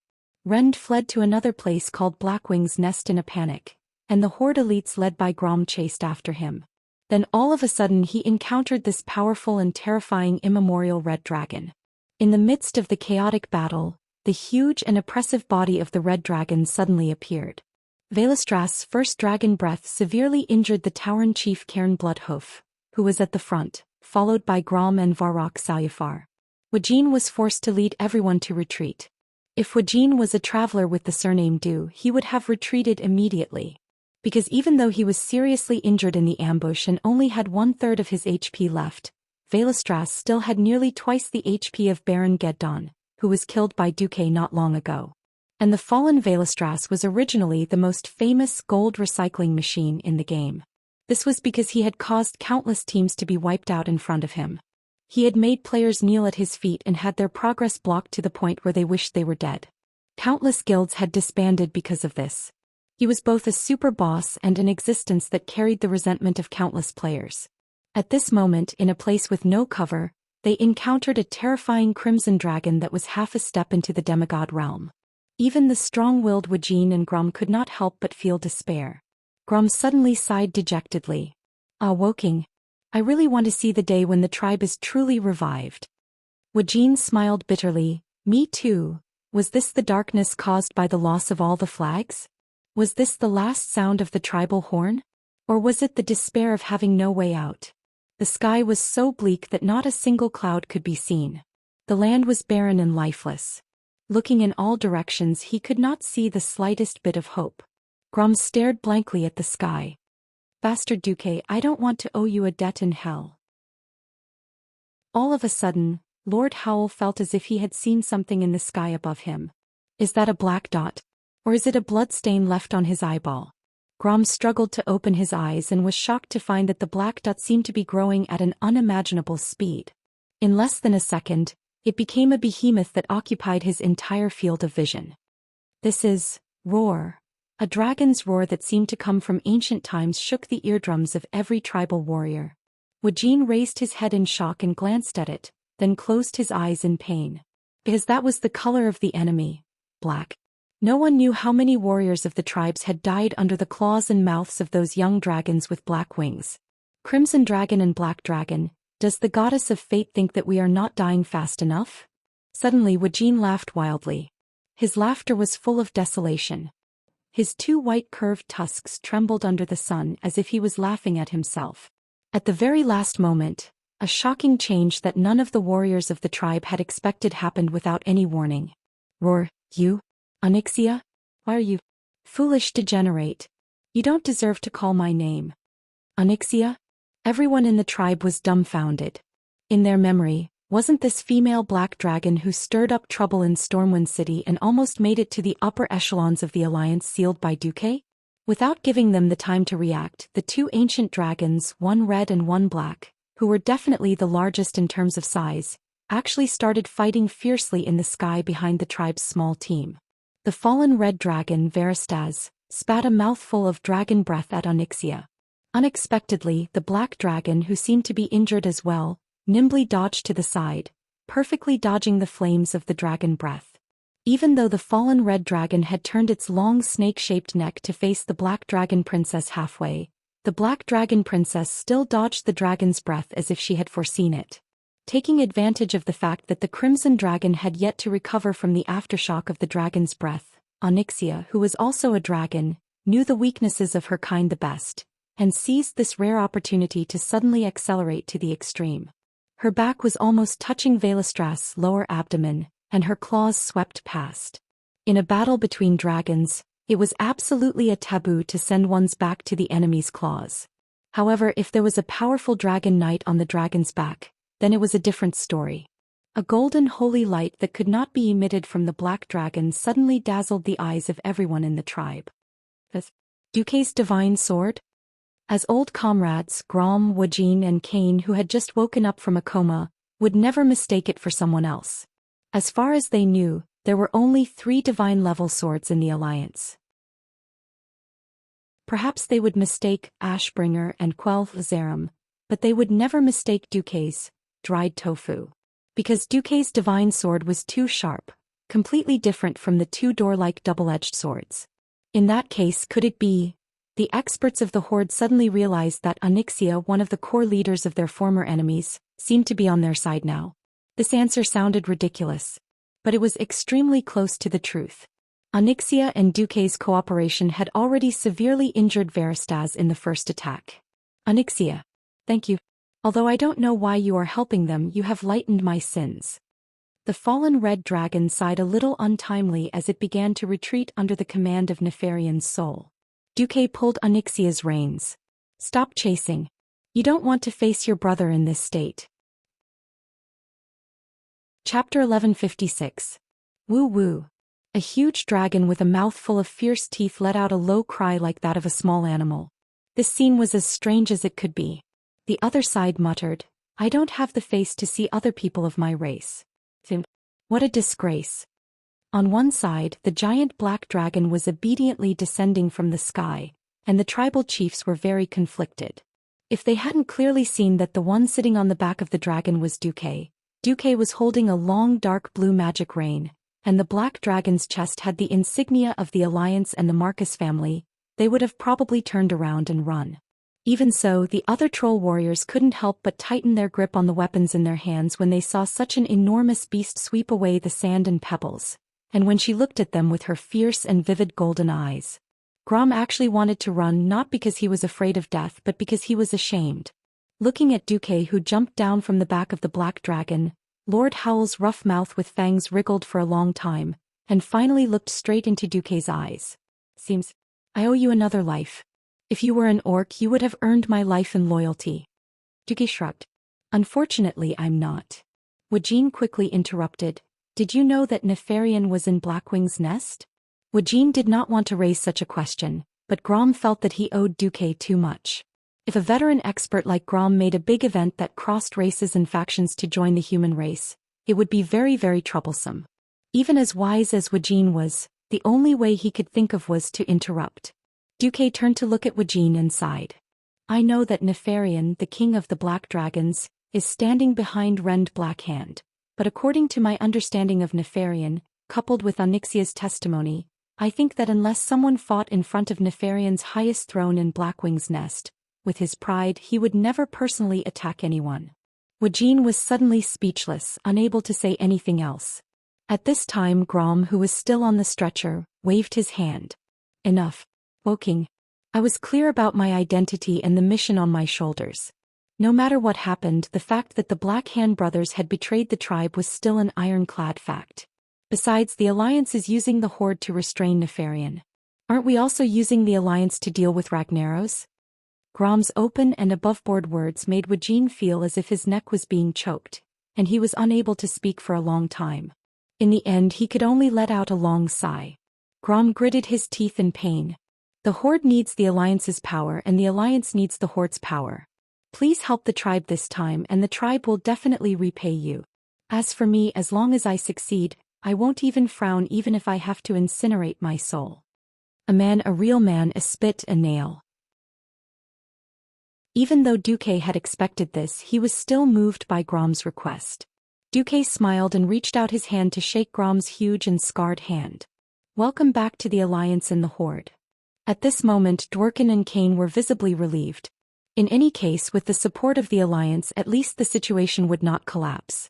At this time, Dworkin finally asked a question that he had always wanted to ask. "Duque, is the Black Dragon behind you, the previous Onyxia?" In fact, it was not only the heroes of the Horde who were confused, but the Alliance was also very troubled. The first time was when Deathwing pretended to be the Lord of Presto and almost became the King of Alterac. The second time was when Onyxia pretended to be Countess Katrana and almost stole the supreme power of Stormwind. In addition to strong combat power, the second label of the Black Dragon race was that they were sinister and cunning. However, such a powerful and cunning Black Dragon, and the princess of the Black Dragon race, was now tied to Duque's hand, quietly staying behind Duque as a backdrop. This was really incredible. She won't betray me now, right? She's my exclusive mount for the time being." Mount? The eyelids of several big bosses of the Horde, Dworkin, Grom, Kane and Varrock, twitched wildly. In the poor Horde, only the chief was qualified to have a wyvern as a mount. All right. Comparisons were odious. When comparing goods you have to throw them away. Their mounts were dragons and so was Duque's. But wyverns, even if they had the word dragon in their name, were actually just third-rate subspecies of dragons. How could they compare with Duque's mount? As a tribe that once had a red dragon mount, the older generation of orcs was very clear about how big the gap in strength was. It was already amazing to be able to ride a 1,000-year-old adult dragon. No one thought that they could ride an ancient dragon. Not to mention the princess of the Black Dragon, who was a demigod. The kind of shock that seemed to dislocate their jaws were all written on the faces of the big bosses of the Horde. There was no difficulty in stuffing an ostrich egg into their gaping mouths.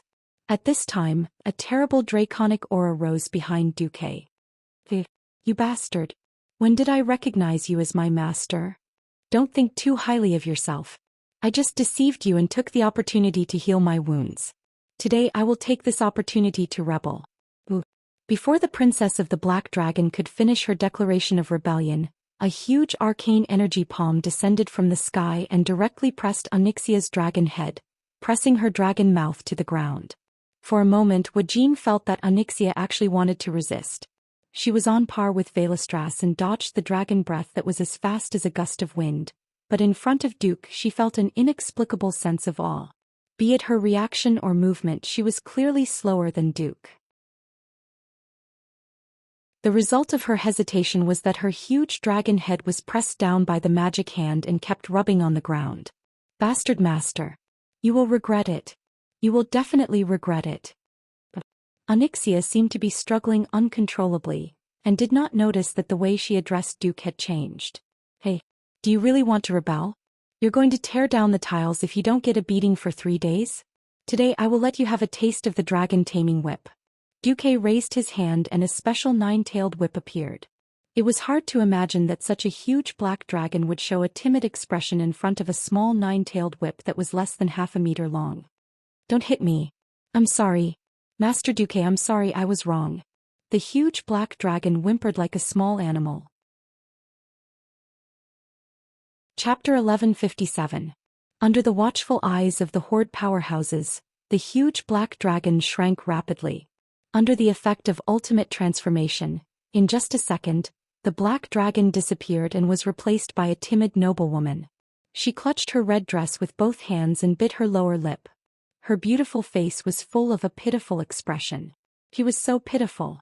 No one would have thought that just a moment ago she was an arrogant black dragon with her nose in the air. If they had not witnessed all of this with their own eyes, anyone would have thought that she was a little wife who had been bullied, and not a ferocious black dragon. Grom and the other horde powerhouses once again felt that their worldview had been turned upside down. The ancient red dragon, who was originally a righteous one, had fallen into the claws of evil. The black dragon princess, who was originally a villain of the evil faction, had become a human's mount, shouting the name of evil while doing things of justice. What kind of comedy was this? Duque did not give them more time to daydream. He directly opened a portal and said, "Let's not talk about anything else. Go back to Stormwind City and rest for a while. The Alliance still needs the strength of the horde powerhouses." Wuxia looked up and said, "Please allow us to contact Chief Sar." No problem. The entire Blackrock Mountain had been fortified. Nefarian had obviously put in a lot of effort to manage this place. In such a rich fire element area, it was easier to repel other elements. Nefarian also used this reason to prevent other magic messages. For others it was really difficult to open a portal here. But Blackrock Mountain was not Nefarian's territory. Below his lair was Ragnaros's territory. Under the premise that many nodes of the molten core had been destroyed, Duque's teleportation became possible. Suddenly returning from the blazing hell and breathing the clean air, Wuxia, Grom and the others felt like they had been in a lifetime. With a call from Duke, a team of priests from the Storm Cathedral ran out to heal them. There was even an elite team of thieves who sneaked into Blackrock Mountain to rescue the surviving orc warriors. Orcs, trolls and Tauren were all relatively simple races. For this, the horde powerhouses were very grateful. After settling them down, Duque turned his head and glanced at the black dragon princess who was shivering behind him. His body recovered a little. His temper flared up again. The person in front of her was clearly a human, but in Onyxia's eyes, Duque was 100 million times scarier than the demons of the Burning Legion. "What do you want? Let me tell you. I'm the dignified princess of the Dark Dragon, Onyxia. Let's not talk about anything else for now. I'm only asking for the corresponding position based on my strength. Is that wrong?" Onyxia's lips were trembling in human form. Duque chuckled. Of course, in the eyes of a certain female dragon, it was a sinister grin. If not for that declaration of rebellion, I might have been able to accept it. However, the premise of rebelling was to be dealt with. Do you dare to say that at that moment, you didn't have any thoughts of rebellion? No. Onyxia was the first to reply. Then her aura weakened a little. Probably not. Come here. Duque grabbed Onyxia's wrist and opened a portal to drag her back to Duke Marcus' residence in Stormwind City. When Duque dragged Onyxia through the portal of the Duke's residence, the gatekeeping wizards and guards were stunned for a moment, and then immediately lowered their heads. Chief Steward Makarov hurried over and waved his hand. The servants and guards of the Duke's residence immediately retreated from the rooms and corridors that Duque passed through like a tide. Onyxia was dragged away like a weak girl.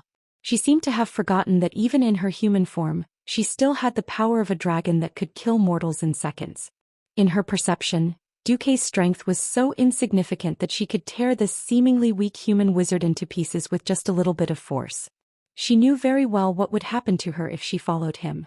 As arrogant as she was, she also had the urge to break free from this restraint. During the days when she was separated from Duque, she even secretly studied soul magic. A magic layman like Turalian could not monitor her at all. She had already found and obtained what she wanted. It was a soul counter-magic that originated from ancient times. As long as Duque did not control her in the first 3 seconds of her casting, she could directly attack Duque's soul, and then obtain victory in a direct confrontation between souls. She could even turn around and control Duque's soul. At that time, all the humiliation she had endured, all the torture she had suffered, could all be avenged in one go. Yes, just that one flaw. That one opportunity. However, at this moment she bit her lip and was dragged away like a puppet. When they finally reached the bedroom, Duque closed the door and threw her to the ground. She knelt in fear. Of course, she knew that the level of magic protection here was far inferior to that of Duque's old nest, Karazhan. She even felt countless times that she could destroy Duque at any time. But every time she wanted to do it, she would think of the magical scene of Duque's resurrection at the Lake of Lovers. That was not simply immortality, but a magical power that was more similar to time reversal. If it was really time magic, then for Onyxia, it would be truly unsolvable. Failure had made her a little cowardly, and she began to constantly tell herself, "I can't act rashly before I grasp the secret that he cannot be destroyed." She did not realize that it was her cowardly attitude that caused her to lose the courage to resist Duque and continue to succumb to him. It was like an elephant in a Thai zoo. Many tourists expressed surprise that an elephant weighing 7 or 8 tons would be chained by a chain the size of a thumb. In fact, elephants had experienced countless struggles against the chains when they were young and failed miserably. As a result, when they grew up, they still subconsciously believed that they could not break free from such chains. As soon as Duque approached, Onyxia subconsciously shrank toward the wall. Unknowingly, her knees were against the corner of the wall, and her chest and face were pressed against the cold wall. What welcomed her was not a whip, but a gentle touch. Duque said softly, "Idiot, actually being my mount is your ultimate salvation." In the spiritual realm, Duque once again transmitted the video processed by the system into the Princess of the Black Dragon's mind. It was a realistic image after a lot of post-processing by the system. She saw her dragon head being hung on the gate of Stormwind City again and again. She clearly saw the despair and final ferociousness on her dragon face.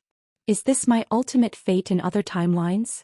A teardrop rolled down Onyxia's beautiful face. Chapter 1158. In the movies before Duque transmigrated, special effects and no special effects were two different worlds. For example, the Scarlet Witch without special effects was like a psychopath when she performed. With special effects, she was an omnipotent mutant. Although the special effects that Duque sent to Onyxia during the psychic attack weren't 50%, they weren't clear and exquisite enough. It was more like a kind of confusing inducement. This time, no matter how she looked at it, it looked like something that came from the river of time. Onyxia knew very well why Duque had disappeared for 4 years. She had always been fearful of this peerless powerhouse who had conquered for 10,000 years and tricked the Burning Legion. Now that Duque had given her something, it further solidified Duque's position as the master of fate, no, at least the peeper of fate. How could Onyxia not be afraid? At this time, Duque's voice seemed to contain the magic of fate, full of surging power. Those who block the general trend of fate, they will be crushed into pieces. So what if they are powerful? What happened to Nethario, the wing of death? What happened to Sargeras, the king of demons? There's also Archimonde, whose bones are still hanging on a dead tree on Mount Hyjal. Yes, they may be resurrected, but unfortunately that would only be a deeper failure for them. Fate will ultimately be in the hands of mortals like us. Onyxia's delicate body trembled non-stop. Even though she knew that this was actually Duque's pressure on her, she had to believe it. Too many powerhouses had already fallen to Azeroth. This was more like a curse. An irresistible curse of fate.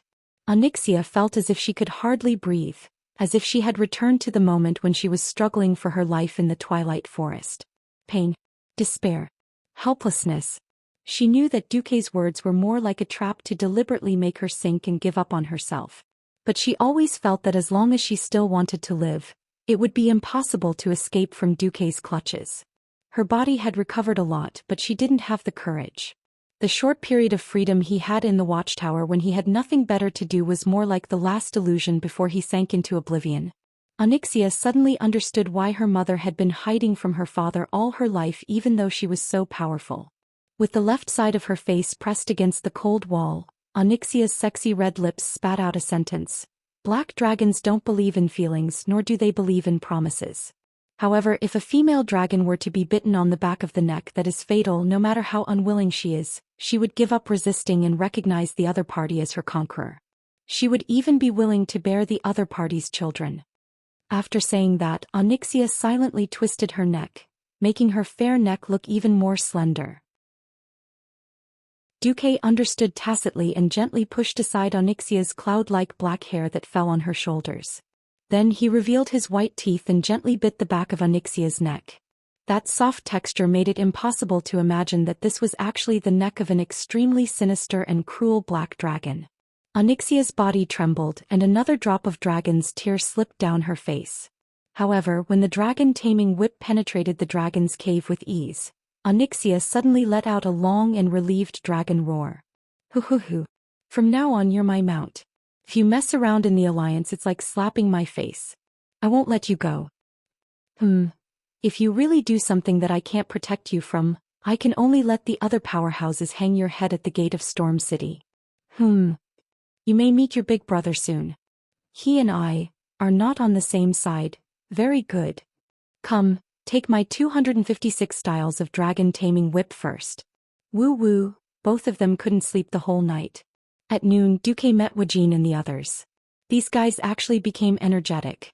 It could only be said that the big men of the tribe all had monster-level recovery abilities. Needless to say, Wuxia was a troll. When Duque urgently called Benedictus to help him expel the fire elemental power in his body, Wuxia's broken arm began to regenerate at a high speed. Grom, Varrock and Cain were not much worse off. When the holy light healed their wounds, these guys actually cried out that they were hungry at 1 o'clock in the morning. This made the royal chefs of Storm's stronghold wake up in the middle of the night and cook for them for most of the night. These guys ate and drank until 5 o'clock in the morning before they fell asleep with their stomachs full and satisfied. Duque looked at them who slept until 12 o'clock, and could not imagine their miserable appearance yesterday. Wuxia also glanced at the humanoid Xianxia standing quietly behind Duque. Before Duque could answer, Xianxia had already answered, no. After a good taste of the dragon-taming whip, I will be obedient. It had to be said that as Countess Katrana and Rosso, the princess of the Black Dragon was definitely at the level of a movie queen. Even Wuxia could not imagine that this dragon-taming whip was not the dragon-taming whip. Her complex expression of hatred, indignation, fear and submission made Wuxia immediately believe that Duque did not completely control her. Only Duque, who was connected to her soul, could feel the calmness and submission coming from her soul.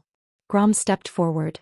We have contacted Chief Sar, and he has ordered that the Blackrock Spire incident will be led by the Alliance, and the rest of us will fully support the Alliance's actions. So give the order. Commander Duque. Duque did not refuse. For a true martial artist, not even a minute of rest was torture. Especially the shame brought by the death of 3,000 soldiers. They could not sleep well. Duque waved his hand. Nefarian needs time and so do we. So, I give the order to kill the fire demon King Ragnaros first. Understood. Duque turned his head. Xianxia, you too. Xianxia tilted her head and snorted as a reply. Duque looked to the northeast of Stormwind City, where the Blackrock Spire was located. Nefarian, wash your neck and wait to be slaughtered. This was different from before. When the fulcrum of the molten core was still intact, opening a portal was simply an extravagant hope. Even as a Breaking Dawn mage, Duque could not do it. But now it was completely different. With the portal, even if Nefarian dared to come out, Duque was confident that he could deal with him immediately. Now, apart from the Fire Demon King himself, no one else could stop them in the molten core. Below the molten core, Duque's lovers were still a little disappointed that Duque did not come to the hot spring to attack. When they saw the angry eyes of the Horde's elders who kept calling the Black Dragon bastard, they understood the answer. It turned out that Duque had gone to save the day. Chapter 1159. However, would the crowd ignore Xianxia, who was standing behind Duque? How is that possible? More than half of the most powerful paladins in the alliance were here.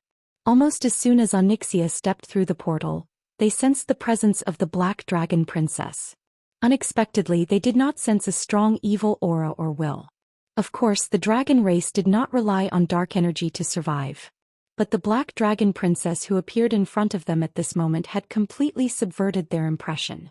She appeared in her dragon form on Lover's Island, full of anger and absolute arrogance. That was the domineering attitude of believing that she could solve all problems with power even after being exposed. Now, no matter how she tried to hide, she could only hide from the orcs in the tribe. Not to mention the alliance, even Wujin might not be able to fool them all. Even though the firebird on her body had proved that her body had recovered, she hid behind Duque unconsciously, trying to use Duque to block everyone's sight. However, her beautiful face, sexy body, and bright clothes that never changed made her one of the focal points of the crowd no matter how hard she tried to hide. She gave off a very contradictory feeling. Aurelia took a step forward and the Black Dragon Princess almost instinctively wanted to step back, but Duque grabbed her arm. This was obviously a little rude for a lady, but Xianxia lowered her head. Yo, Duque, aren't you going to introduce this lady to us? Although the Windrunner's elder sister used the calmest tone, but in the ears of the Black Dragon, it sounded like a joke. Duque looked up. "My new mount." Duque snapped his fingers. "Xianxia, show everyone. Slow down, don't scare people." In the end, Duque did not forget to inform Duke Hidasis. "Tell your men to stay away, don't get allergic when you see the Black Dragon." A little helpless, a little sad, and a little resigned. After letting out a soft sigh, everyone watched as the deep black eyes of the Duchess in a luxurious red dress with black trimmings gradually turned into a flowing golden color. Slender black scales gradually appeared on her forehead and cheeks, glistening in the light of the flowing lava in the distance. She raised her snow-white neck and let out a long howl, her long black hair flying behind her head. When her waterfall-like hair disappeared like a dream, a pair of black wings with holes grew on her back. His forelimbs had turned into sharp claws and were covered in fine and solid scales. The red and black robe seemed to have fused with his body and disappeared without a trace. She revealed her dragon body and a tail sprouted from her hip. When she raised her head, she had fully taken on the form of a dragon. Even though everyone was mentally prepared, everyone's eyes were still filled with shock. The Black Dragon was rapidly growing in size. 5 meters, 10 meters, 20 meters. In the blink of an eye, she had grown to more than 30 meters long. When she spread her wings, the wingspan was almost 50 meters wide. The ceiling formed by the lava was at least 300 meters high, but the moment she grew in size, everyone had the illusion that she would trample through the solid rock floor, break through the ceiling that was equivalent to more than 100 stories high, and smash the huge stone pillars supporting the cave. Roar! The mighty dragon roared, causing the surrounding rocks that were not strong enough to fall along with the roar. Many people subconsciously tightened their grip on the weapons in their hands.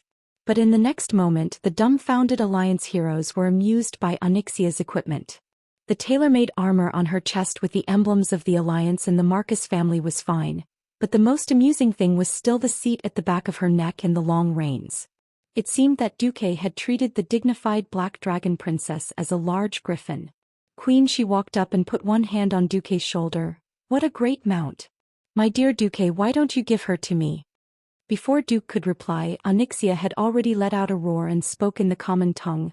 "I'll eat you." Duque's eyes flashed and he said sternly, "What did you say?" Xianxia's dragon neck shrank and she began to use a roundabout strategy. "No. I refuse to let anyone other than you ride on my back. Not even your woman. Otherwise, I'm afraid I won't be able to control myself and eat her." Queen, she did not care and turned to look at Duque, blinking her right eye. "Such a disobedient mount. Why don't we kill it?" Kill it. Tyrande raised her hand in agreement. Kill it, the girls said in unison. Xianxia was trembling non-stop. Yes, yes, good idea. The dragon head can be placed in the Iron Furnace Castle Adventurers Association. Magni agreed loudly. But as soon as he finished speaking, Jurban knocked him on the back of the head. He turned. Why did you knock me? The dwarf craftsman put his hands on his hips. This is Marcus's family matter, why are you interrupting? Can't I tease her? No. Jurban said decisively. The results were out. Of course, it was a group of heroines who happily rode on the back of the Black Dragon Princess. Xianxia, who was in a difficult situation, naturally brought nearly 10 female heroes for a ride nearby. It was fortunate that it was her. If it were an ordinary adult dragon, it would not have been large enough for so many people to stand on. After all the trouble, Queen, she looked satisfied, but the whisper of the wind almost choked Duque to death. All right. Now, let us discuss your sin of not attacking any of our sisters last night. Wait. Something was wrong. Didn't they say that XX and Duque are forbidden to enter? Wasn't this godly development no different from beasts are worse than beasts? Or did Queen she find out that I tame dragons? Duque had a toothache. Just then there was a series of loud rumbles in the distance. Everyone who had been in the molten core was familiar with this sound. It was the footsteps of the molten core giants. But they had never heard such continuous footsteps. Duque's eyes narrowed. He flipped and jumped on Xianxia's back. Pippi dragon, let's go. Xianxia's yellow pupils rolled at Duque. Then she flapped her wings and flew into the air. After flying for 5 kilometers, the enemy was already in sight. It was an army of giants that covered the sky. Giants that were 20 to 30 meters tall were rubbing shoulders with each other. They did not have a formation and merely squeezed towards the Alliance's camp like a tide. However, numbers were combat power and destructive power. If this giant army was left alone, it was enough to destroy the entire camp. Chapter 1160. Even Xianxia, who had the body of a demigod, was shocked speechless when she saw such a huge army of molten giants. Not even a dragon roar could be heard. It was a long river formed by tens of thousands of molten giants, and among them were hundreds of large fire elementals, king of flames. This was beyond the limits of what conventional military force could handle. The tank army that Duque had painstakingly built up for 20 years was meaningless in the face of such a force. To a dwarf, explosions were an art form. Unfortunately, the cannons that used gunpowder as their main weapon of destruction were useless in front of the molten giants who were natural fire elementals. That's why I hate elementals that cannons can't deal with. Duque muttered. At this moment the fire elementals noticed Xianxia, who was flying in the air. In the long line an even brighter fire dragon ignited. The King of Flames had already raised their 3-fingered fire hands. It was as if there was a silent command that only the fire elementals could receive. Pft, pft, pft. Countless fireballs vibrated in unison. The next moment, Duque and Xianxia could clearly see a cloud of fire flying into the air, and the dim ceiling of the cave was dyed blood red. The cloud of fire did not stop and it spewed up like a geyser. Hey hey hey. Bastard master. Do you have any ideas? Although I play with fire, I'm not immune to fire. Xianxia almost peed her pants. This terrain was terrible for dragons. A cave that was hundreds of meters high was a very high height for humans, but for Immerse, it was just a matter of time before they could climb up. On the surface, the Black Dragon Princess could easily increase the distance by climbing and let the fireballs dissipate in the air. But this was the molten core where the concentration of fire elementals was extremely high. The distance and power of the fireballs were several times stronger than on the surface. Even if she turned into a human, she would not be able to find a place to hide, and she would still have to take it head-on. She was very resistant to fire, but she was not immune to fire. Blast the rock stratum above us, Duque ordered. I don't know how to drill. Xianxia continued to shout. Cut the crap. Duque rarely used soul punishment when he was taming her, but he actually used it now. Woo! The Black Dragon Princess blasted the ceiling of the cave with her dragon breath. Bang! Countless stones of different sizes flew everywhere and fell to the ground. Duque's pupils constricted and he mumbled as if he was sleep-talking. Wind. Defong. Suddenly a gust of wind blew near the top of the cave. This was a space dominated by the Fire Elemental Lord. Casually using the Frost Elemental Lord would only consume mana. With Duque's strength alone he could pull out thousands of Flame Kings to fight against them. That was just asking to die. Duque had an even more ingenious method. Wind magic, which belonged to the nature element. This was a skill that even Onyxia, who had lived for God knows how many years, was amazed by. Countless stones of different sizes began to assemble at a high speed under the drive of the Wind Elemental Lord. In less than a second, the irregular rock fragments, big or small no matter how different they were put together into one solid stone hemisphere after another as if they were playing with a jigsaw puzzle. These stone hemispheres were like protective shields that were layered on the outside, blocking the path of the fire cloud. Crack, crack, crack. It was a continuous series of explosions. Onyxia did not know how many layers of the stone hemispheres had been shattered. She only knew that she could feel the heat wave that was spreading and hear the sound of the rock stratum exploding. However, there was still no fireball that hit her body after 3 seconds. Did she pass without any injuries? What are you waiting for? Run. While Onyxia was still in a daze, Duque had already taken out a long whip from his interspatial bag and whipped it on her dragon's buttocks. For her, who had thick skin and flesh in her dragon form and was protected by thick scales, this whip did not feel much at all. However, the experience of being whipped by a 9-tailed whip in her human form made her awake. She turned and rolled her eyes at Duque, then flapped her wings and made a beautiful 180-degree turn in the air before turning around and running. The Fire Elemental Lords could not fly. They could only watch the man and dragon leave with their bloodshot eyes. Seeing Duque return on the black dragon, everyone in the camp heaved a sigh of relief. How's the situation? Mograine was very nervous. Not good. More than 4,000 molten core giants and more than 500 flame kings. It's not a force that we can handle head-on. Duque reported the numbers that the system elf had scanned. After purposely making it general, everyone was shocked. The hero team would need more than a minute to kill the molten core giants no matter how fast they were. 4,000 of them, regardless of whether they attacked together, even if they just stood there and let you kill them, they would still die of exhaustion. Some of the new members of the team, such as Sally Whitemane, were already a little green in the face. Woken suddenly raised his head. If we can't fight them then, Duque continued, we can only outsmart them. Grom patted his chest, making a muffled sound like thunder. Tell us, we'll do it. Duke Hydraxus also nodded. Duque pointed to the cave in the distance. That was where Duque killed Gehennas and Baron Geddon, the 2 leaders. Do you see that? Yes. I need the Water Elemental Legion and the strong people of the Horde along with Sally, Tyrant and the 5th squad just now to hold this place. Defend to the death. Woken asked. Duque shook his head. There's no need. We don't need to race against time before Nefarian makes any real moves. Ragnaros lost 6 of his leader-level subordinates. Even if they have elemental bodies, they can't be resurrected in a few years. Since we destroyed their node once, we can destroy it again. You guys try to hold on. If you can't, retreat through the portal. What about you and the main force of the Alliance? Duque raised his right thumb and pointed to a mount behind him. I'll lead the assault team riding the dragon to deal with the leader of the molten core giants, Gurmanj the Incinerator. Hey, we almost became barbecued meat just now. Onyxia protested. Shut up. Mounts have no right to speak. The sad princess could only shut the dragon's mouth bitterly. Aurelia stepped forward. Are you confident? That was just a reconnaissance just now.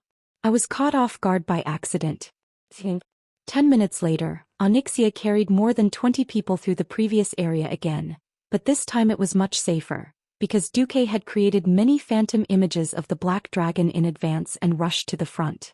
The phantom images that lacked the draconic aura could not deceive the strong people, but it was not difficult to deceive the low-intelligence king of flames.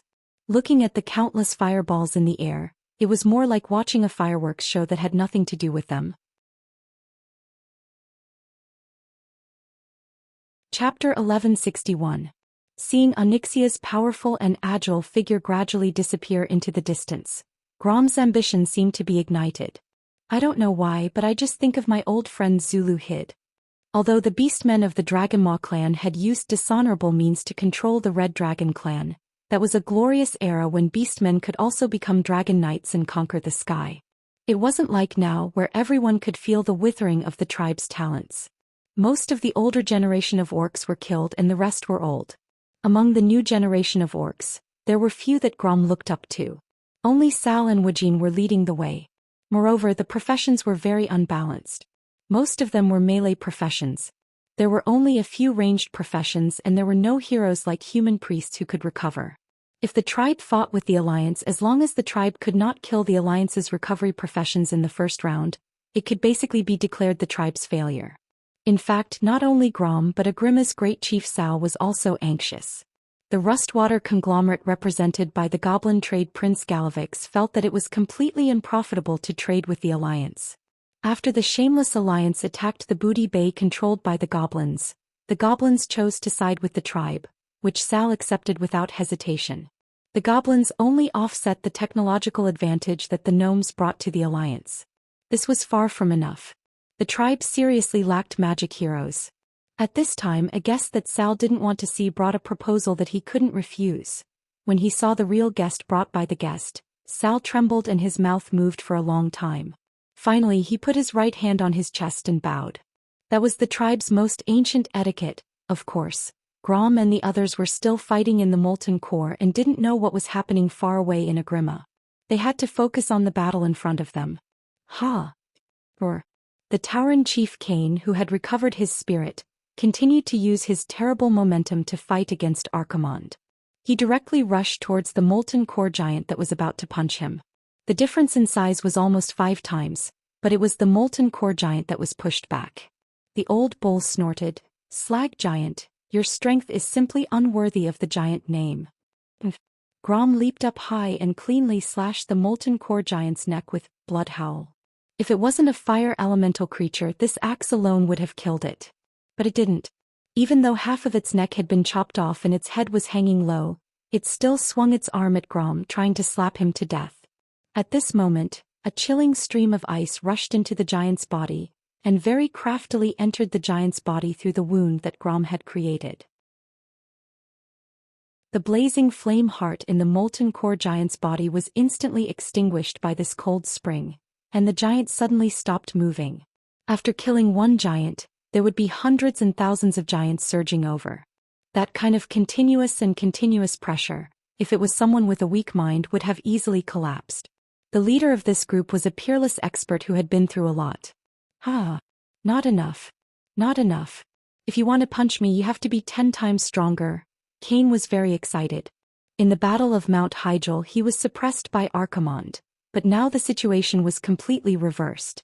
A totem pole, a super heavy weapon, was used by Cain as if it was as light as an embroidery needle. The molten core giant had never seen such a way of fighting. The idiots who thought that Cain was holding a hollow pillar were all dismantled into stone in the next moment. Duke Hydas's body grew at least 10 times larger, and the 8 or 9-story tall molten core giant only reached his waist. Not only him but a dozen strong Hydasis water elementals also stood up.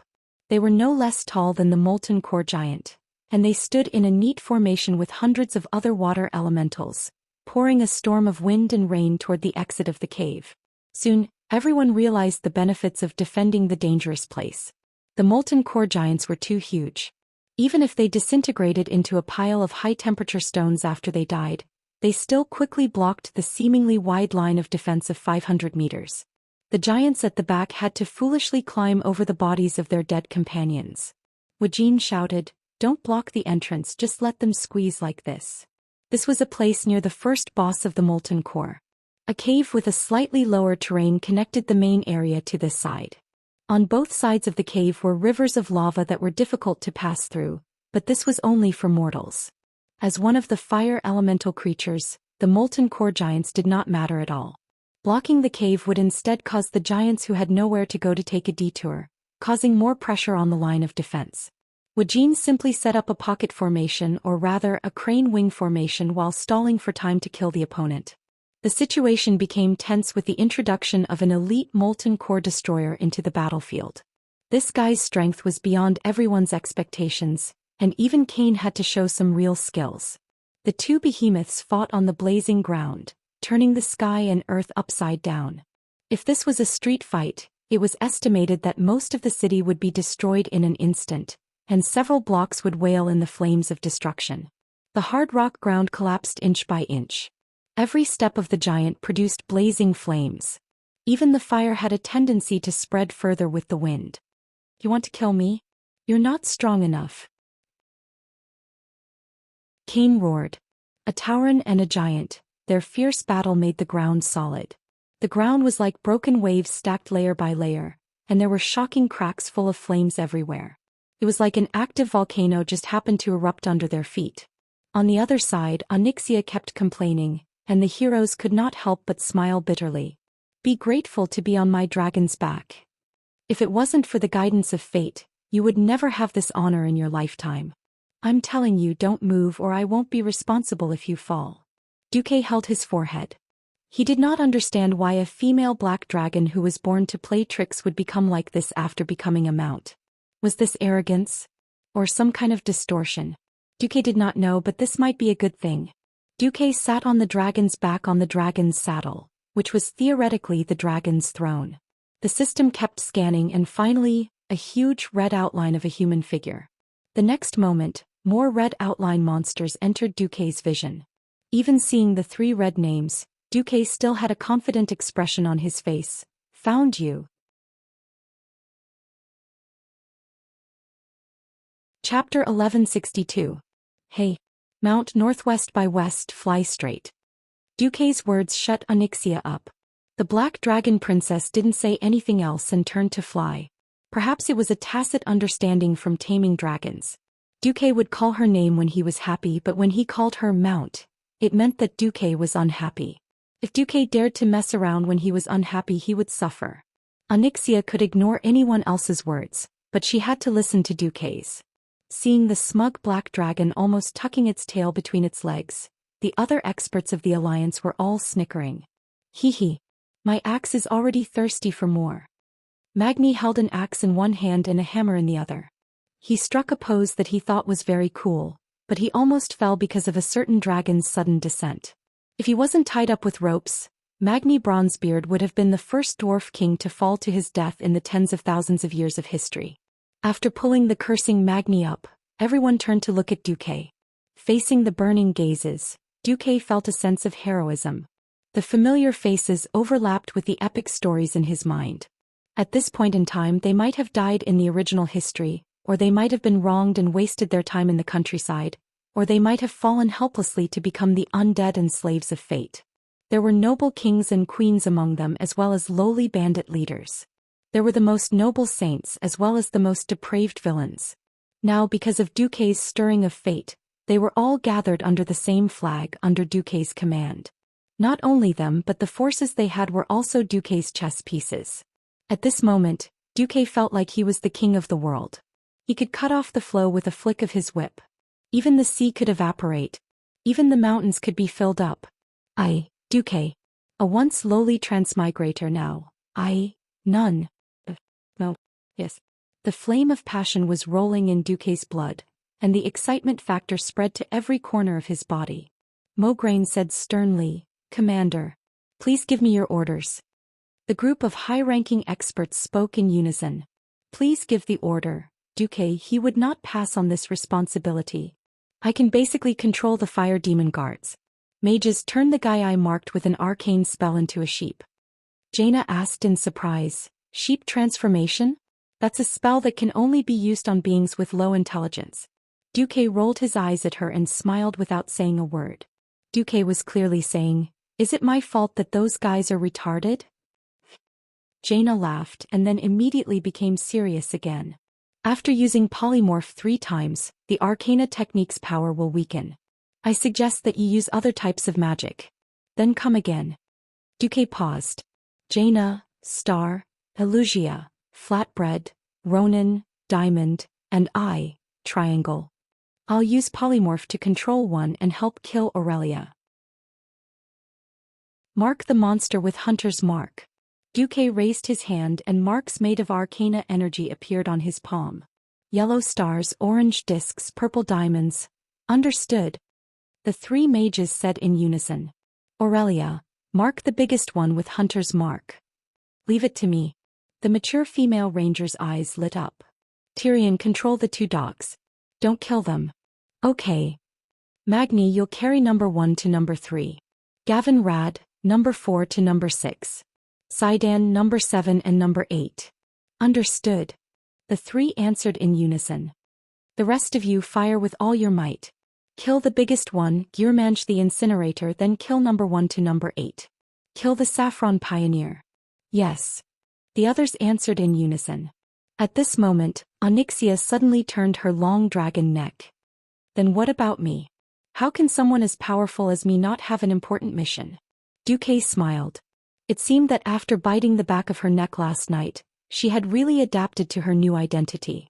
She was undoubtedly an extremely proud dragon. Even if she was reduced to being a mount, she still could not let go of her pride. Blindly suppressing her was not a good thing. If he were to ride a dejected, empty shell with the appearance of a giant dragon, even Duke himself would feel that it was meaningless. Alright. I'll mark you with a black dragon's mark later. I'll leave the most important one, Majordomo Executus, to you. He's the leader of the entire Molten Core, second only to Ragnaros. He's the culprit who commanded a large number of monsters to attack our water elemental node. The most important one. Onyxia's yellow eyes lit up when she heard this. Even though she knew that Duque was probably bluffing, the Black Dragon Princess still wanted to save face. Anyway, it sounded like the most important enemy leader was left to him. He's the key to us fighting against Ragnaros. You can beat him half to death, but you can't kill him. Before we deal with the other guys, you can play with him. Hee. Leave it to me. Onyxia was drooling. Torturing the enemy is my favorite. On the other side, Majordomo was on the verge of breaking down. He had long realized that Duque and the others had come with ill intentions. Unfortunately, he had underestimated the combat power of Duque's group. Moreover, because Duque had killed the first few leaders too quickly, even though it looked like they were swarming together, they were still being defeated one by one. In particular, the deaths of the Molten Hound King Magmadar and Garland were a huge blow to the Molten Core. With the death of the Hound King, all the wandering Molten Hounds were automatically killed. As the leader of the Earth Elementals here, Garland was dead, which also meant that all the Earth Elemental monsters would not be resurrected. In the end, when he wanted to gather an army, he could only control the Molten Giants and the Fire Elementals. A moment ago he did not think that the enemy would be able to pass through thousands of giants and fire elementals. Even the Air Force would not be able to do it. That was until he saw Onyxia soaring nimbly over the top of the cave. At this moment he really looked like he had eaten *T. Why? Did Nefarian lie to me? He claimed to be against mortals, but he sent his sister to join them. Or is there another reason? No matter what the reason was, the enemy had come and they wanted to execute the plan to kill them. There was no doubt about it. Gearmang. Saffron. The enemy's elites are all here, let our army come back. His idea was good. He wanted to let the main army turn back and annihilate the enemy elites here. But in a moment of desperation he forgot how smart his subordinates were. A moment ago the giants had received news that they were going to attack. Suddenly they were told to retreat, which directly caused chaos at the front line. Grom and the others were pleasantly surprised to find that the enemy was in a mess. Chapter 1163. Not to mention the Molten Core giants. Even in the European world before Duque traveled to, there were often spectacular scenes of a fully armored knight chasing hundreds of farmers. It wasn't that the commander didn't want the farmers to gather and teach the knight a lesson. It was just that commanding a group of illiterate and ignorant cowards was a very tragic and painful thing to do. If the Molten Core giants were still lining up and trying to break through the narrow cave in an orderly manner, it would be a complete joke now. They collided with each other and their stone bodies flowed with lava in the cave. Dazzling sparks and continuous sounds of rocks colliding could be heard. Some of the giants continued to charge forward without a care, while others began to turn around and tried to retreat from the not-so-spacious cave. It was a complete mess. The Molten Core giants had strong bodies, but since God gave them strength, it also took away their agility. Of course, Majordomo didn't have time to care about this. As he saw a huge palm. It was a unique palm technique that descended from the heavens. Jumping high from Onyxia's body with the recoil from the arcane impact, Duque plummeted to the ground like a cannonball. He put his hands together and looked pious. The hundreds of magic circuits in his body, large and small, circulated and generated magic to the extreme in one breath. In the next instant, Du Moque exhaled and spoke with an imposing manner. Get out of my way. In any boss-level battle, how to start the fight was a very rigorous study. If you didn't start the fight well, it wouldn't be surprising for the whole team to be wiped out. Mograine had suggested letting him go first. After all, he had invincibility. Duque shook his head and refused. They didn't know how chaotic the situation would be when the three bosses were added together. Duke knew that the seventh boss, Saffron, had 4 minions. The eighth boss, Gyurmang, had 2 molten hounds that wouldn't die together with the king of hounds. The ninth boss, Majordomo, was the most ridiculous. He had 8 minions, 4 of which were mages and 4 of which were melee fighters. The minions of the 3 bosses were not ordinary elite monsters. Strictly speaking, they were rare elite monsters that were difficult to deal with. With so many minions gathered together, the 3 bosses would be able to unleash their skills. It would be too easy for the team to be wiped out.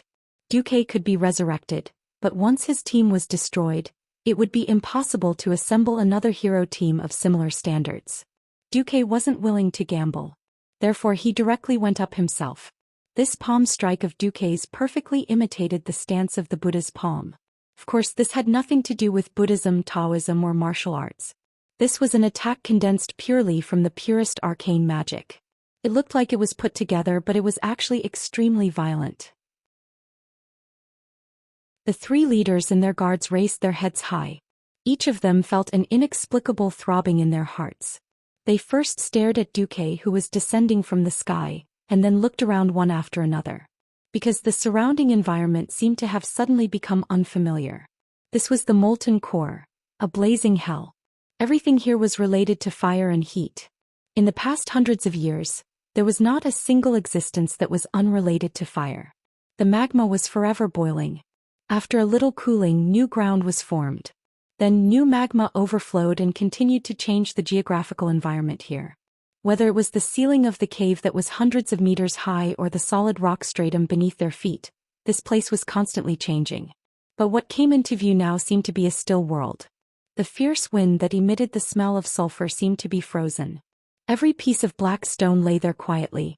There was neither the sound of the wind nor the roar of any living beings. In the distance, the blazing light of the magma that was like the sun passed through the purple-blue barrier formed by Duque's spreading arcane energy. It seemed strange. It was terrifyingly quiet. It was as if everything in the world had suddenly fallen from extreme motion into extreme silence. The blazing world seemed to have cooled down. It wasn't voluntary, but it was being oppressed by an even more powerful force, forcing them to crawl silently even if they were unwilling. At that moment, all the fire elemental creatures felt that the familiar fire elementals were retreating, leaving them in fear. An even more powerful force began to descend with Duque's fall. That was the power of arcane magic. It used an irresistible force to push away the surrounding fire elementals and was dominating the elemental activity within a radius of hundreds of meters. No, it was like rewriting the laws of space and forcefully taking over everything. This is impossible. Executus yelled. Today I will make the impossible possible. With Duque's angry roar, a huge magic palm the size of a football field slammed down. Other than the largest and most burly incinerator, Gyurigman, almost every fire demon subconsciously covered their heads.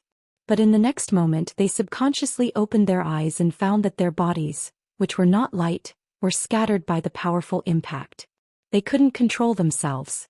Even the heaviest molten hound beside Gyurigman flew more than 10 meters away and then spun strangely on the ground under the powerful impact. The lighter fire demon elites trembled. Their bodies were the lightest as they flew into the sky and landed heavily on the ground. Every Alliance powerhouse's heart was on fire, because what they saw was a completely different scene. Duque's slap was like the start of a billiard game, smashing the opponent's strict formation into pieces. Originally, this was a sunken cave. Anyone who wanted to enter must first pass through the lava giant leader Gerlichman, who was guarding the cave entrance, and waste time with this super meat shield. Because of Onyxia's existence, the Alliance commandos were able to directly go over Gyurigman's head and attack the opponent's weak fire demon group. Duque's aggro this time was even more ingenious. Because the focus of Duque's magic attack was not to kill the opponent, but to create impact. The moment the compressed arcane energy exploded, all the guards around the three bosses were blown away. Not only that, but at the same time as the explosion, Duque used arcane energy to condense pre-agreed marks on each of the guards. Squares, triangles, pancakes, numbers from 1 to 8. When Xianxia had only beautifully turned half a circle on the battlefield, the Alliance powerhouses had already jumped down from more than 10 meters in the air and found their targets. Ba, ba, ba, ba. In the blink of an eye, the 4 guards turned into silly lambs and rolled around on the ground. Chapter 1164. Gather. Assemble. Majesty, Majesty, Majesty, Executus shouted in panic. It was not his fault for losing his composure. He had never been a courageous person. He had good management skills, but he lacked the courage to make up his mind. He also did not have the strength to fight against 1,000 men. In the fire elemental world where strength was everything, this meant that he could only be the second brother. He could never be the leader. The fire demon was born with a weak physique. Coupled with the fact that he was used to being bossed around, he had long forgotten about fighting. However, he did not have a single guard around him. Instead, he was greeted by a gigantic black dragon. The black dragon's ruthless and evil face revealed a human-like smile. Haha. Go on and shout. No one will come to save you even if you scream your lungs out. Xianxia subconsciously called out the words that Duque had said to her the most at night when he was taming the dragon. However, it was quite fitting, wasn't it? Majordomo was dumbfounded. His face immediately darkened. Xianxia, you are violating the covenant that the king of the Black Dragons, Nefarian, made with us. The king of the Black Dragons will not let you go. Xianxia laughed shamelessly. I don't want to say it, but I really don't mind my beloved brother's head being cut off by my master and hung at the gates of Stormwind City. You. Majordomo was about to explode from anger. The black dragon's huge body approached. Yo, little fire demon, you and I are the only ones left here. Pass. Pass. Majordomo trembled. Teleport. As a manager, Majordomo naturally had all sorts of life-saving skills. For example, he could teleport his enemies into the lava to take a bath. Unfortunately, this trick did not work. The magic resistance of a demigod giant dragon was ridiculously high, not to mention the amount of magic power required and the difficulty of teleporting such a huge existence. The problem was that Majordomo did not have any special attack skills. Ragnaros will protect me and not let me get hurt. He shouted. Suddenly, a huge and thick magic shield enveloped his entire body. The shield, brimming with demigod magic aura, was obviously able to absorb a lot of damage. Damage? Who said anything about hurting you? A teasing smile appeared on the Black Dragon Princess' face. My master wants me to play with you. With that, the Black Dragon stretched out its huge claws and picked up the 5-meter-tall Majordomo. To be fair, this guy was quite heavy, but in front of the Black Dragon Princess, who had an even more exaggerated body size, he was just a ball. Ragnaros' power did make him immune to all kinds of physical and magical damage, but it didn't fix him to the ground. As a result, Xianxia grabbed him together with the magic shield, tossed him into the sky and caught him again. Toss it up and catch it. Just like the moral integrity of a certain do person who keeps throwing away and picking it back up. On the other side, Varian, who already had the experience of fighting the ghost wolf Rogosh, directly faced the incinerator Gearmanger's attack with his dual-wielding berserker stance. There were many others who were stronger than William. There were many who were more agile than Varian. However, there were very few people like Varian who could combine strength and agility so perfectly. When he dodged, he was like a light and cunning wolf, easily using his agility to avoid Gearmanger's heavy punches. The moment he switched from dodging to attacking, he suddenly became the most violent wolf king. Using the divine artifact dual swords that were like his own claws, he crazily slashed at the joints of Gearmanger's arms and legs. The hard rock limbs that mortal weapons couldn't damage turned into flying rocks under the continuous slashes of the divine artifact dual swords. Arg! Gearmanger was infuriated and he chased after Varian crazily, completely ignoring the fact that there were actually other powerful mortals behind him, such as the Van Cleef father and daughter and Valera, who were secretly and effectively destroying his limbs. Unfortunately, Varian's moment of glory only lasted for a few dozen seconds. Soon, Gearmanger's attention was attracted by another person. In order to kill Gearmanger as soon as possible, Mograine desperately slashed with Ashbringer, easily attracting the Molten Core Giant's attention. Divine artifacts were also divided into different levels. Ashbringer was a high-level divine artifact, and its power was obviously above Varian's, Shadow Ripper, and Shadow Plunder. Duque glanced at it and snickered.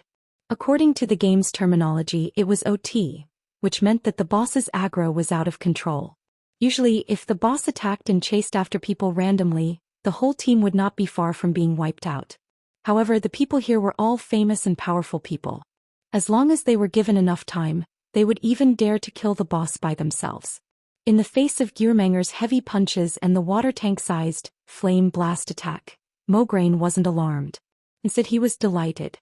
He directly swung Ashbringer, which was the size of a door, and put on a good show of cutting the fireball in half with a giant holy light sword. Seeing that his senior was so fierce, Varian bared his fangs, which was rare for him. On the right side of the battlefield, Duque was fighting with Saffron the Forerunner. In the first exchange, Saffron directly stabbed out a swift and violent black light in the void. Duque's figure moved, and with a sidestep he seemed to have dodged the spear thrown by his opponent by a hair's breadth. The half-black spear with a dull color brushed past less than 5 centimeters from Duque's cheek, and the strong wind it brought made Duque's cheek hurt. No matter what, he still managed to dodge it. The Forerunner Saffron was very surprised. In his eyes, mortal mages were all powerful in magic but lacked in agility. He didn't find it strange that Duque could use any kind of magic to block his spear. He found it strange that Duque dodged it with simple combat moves. At this moment, Duque's heart entered a very mysterious state. He was clearly holding a staff in his left hand, a sword in his right, and wearing a robe that was so long that it almost touched the ground. He looked like a nondescript swordsman in plain clothes, but his movements were abnormally agile under the effect of the haste spell. The divine sword, Gandalf, in his hand glowed with a dim glow. That was only on the surface. If possible, Duque could strike with his sword at any time with all his strength. Right now, it was only because Duque had restrained almost all the converted mana on the sword that it didn't have much effect on the surrounding environment. In a battle below the Breaking Dawn level, there would often be a turbulent flow of elemental elements as soon as the two sides made a move. If one was not careful, the overflowing shockwaves would cause nothing to grow within dozens of meters.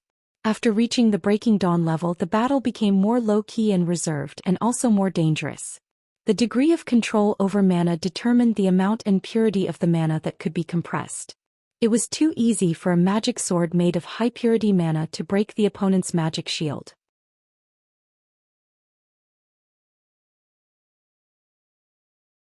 Chapter 1165.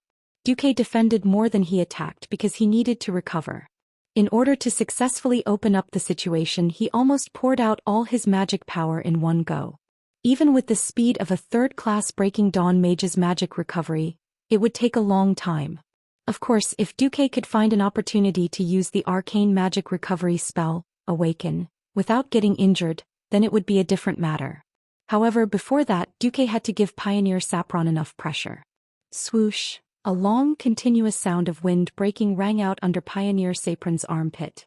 Then, the seventh brother of the Molten Core felt the pain from that part of his body. The wound wasn't big, but it went straight through one of his 2 lungs on his left rib, and the flame aura that used to fill his lungs leaked out at a high speed. Roar. He was furious.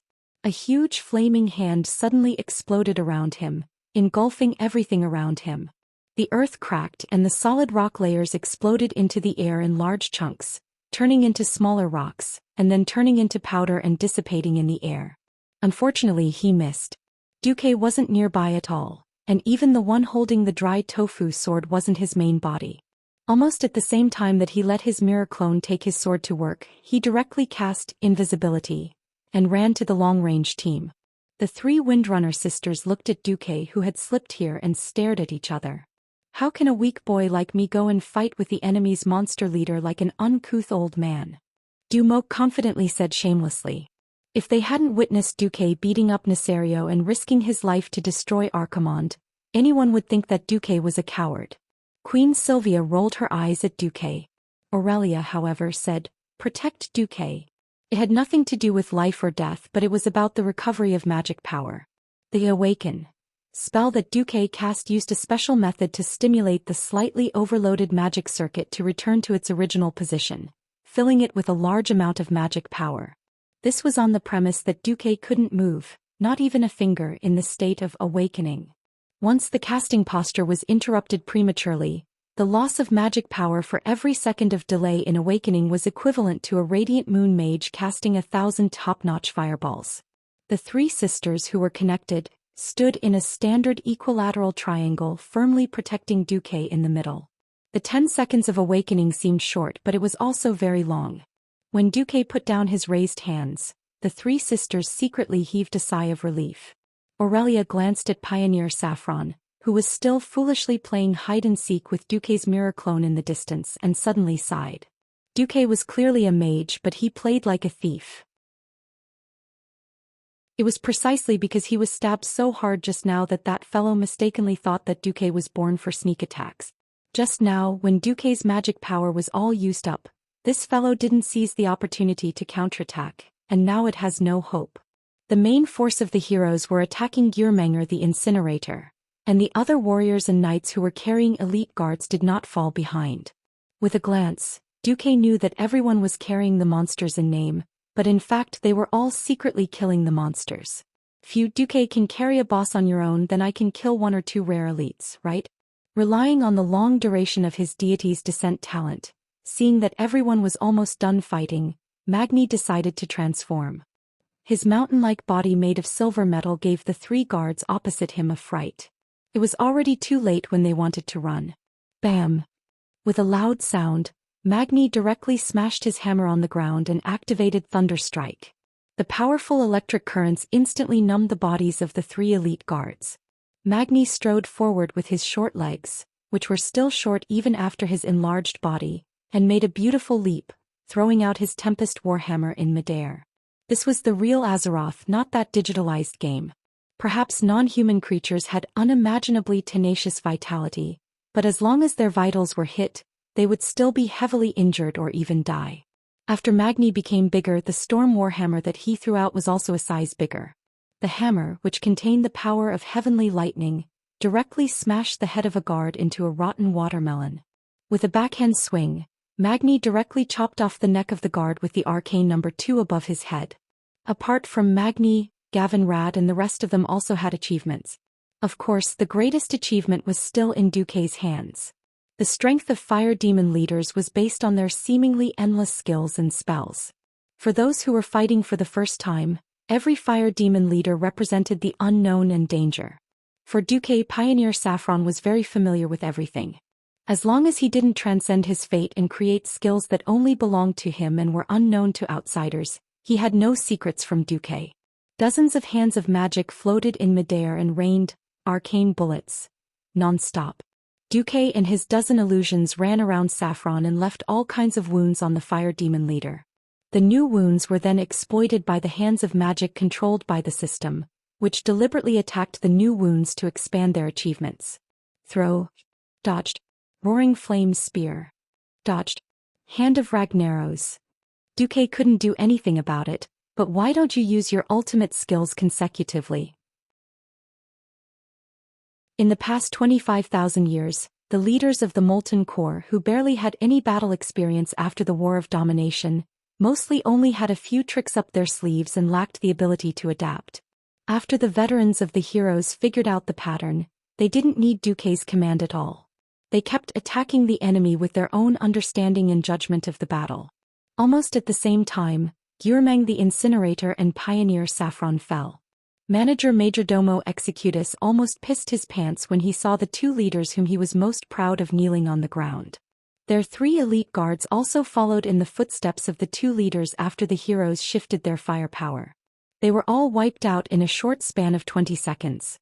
He had already lost his temper after being tortured by Onyxia. Timid as he was, he shouted on the spot, Don't kill me. I surrender. Surrender. The experts who had been sharpening their weapons and preparing to add another record to their accomplishments were all stunned. Everybody knew that Duque never intended to kill this guy, but this guy was too spineless. Gavin Rad whistled. Yo, boss, now that you have the Black Dragon Princess as your mount, you want a fire demon leader to be your butler? I don't dare to wander around your house anymore. Duque smiled and didn't say anything.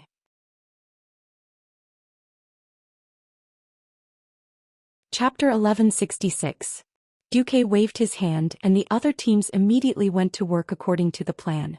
As the leader of the Molten Giants, the death of Gearmanger the Incinerator only meant that there were no new Molten Giants in the Molten Core, but the existing giants would not automatically die. This was a little different from the Molten Hound King's mechanism. Duque did not know why. It seemed that after torturing Majordomo Executus, Onyxia's depression had been greatly alleviated. Duque had not even used his nine-tailed whip. He only said a few words to her and she happily brought the main force back. Only a standard team was left here. Duque, Gavin Rad, Kalial, Sasha and Edwin Van Cleef. Majordomo did not dare to move. If Duque was not here he might have some other ideas. But since Duque, who had just single-handedly killed Saffron's forerunner, was here, he would not dare to move even if he had 10 more guts. I'll listen to you. Don't kill me. Majordomo lowered his body as much as possible, curling his long tail together as he raised his hands. He even raised his scales, making his body look even more unprotected. Edwin, the boss who should have been eliminated in the death mines in history, had been the eyes and ears of the Marcus family for the past 20 years. He was jokingly called Duque's most loyal dog. He slowly approached Duque. Eyes flicker, beware of tricks. Edwin, I know what his trump card is. I've seen everything in the River of Time. Edwin breathed a sigh of relief. There was nothing more awesome than a prophet coming to cheat. He hid his body, but Duque could clearly see through the system's mark that Edwin was very responsible for keeping his guard up. He sneaked behind the manager, and if Majordomo dared to attack he would stab the manager's heart. Duque said, Hey. I'm not afraid to tell you that besides the mainstream races like elves, dwarves and gnomes, my subordinates are all elves and dwarves. Nagas, murlocs and other creatures have served me for over 20 years. Recently I even took in the Black Dragon Princess Onyxia as my mount. If you sincerely serve me, I don't mind having a fire demon butler. What I'm afraid of is that you still want to lure us to the core of the Molten Core and suddenly lure Ragnaros out to destroy us. The last sentence was said very slowly, but it was full of pressure. Duque had revealed Majordomo's final plan, scaring him out of his wits. He kowtowed again and again. All right. I have no interest in your life. Take me to the treasure you hid in the mountains. I know you have a cute box. Executus was drenched in cold sweat. He had no idea how this human knew about the treasure chest he had hidden in his nest. He had secretly brought it out of the fire elemental realm. For hundreds of years he had not let anyone else know about it except himself. Moreover, the word mountains pointed out the crux of the matter, telling him not to try any tricks. If he wanted to save his life, the only chance was to summon his big boss, Ragnaros. But Lager was not on the mountains. Seeing how Duke managed to scare the other party into a daze with just a few words, Sasha was also giggling secretly. Just as Duque and his party controlled Executus, the battle on the other side was coming to an end. The Allied army spent more than a day to clean up the Molten Core giants and the King of Flames that had attacked the water elemental base. Everyone was exhausted, tired, but it was worth it. Every hero had a smile on their faces.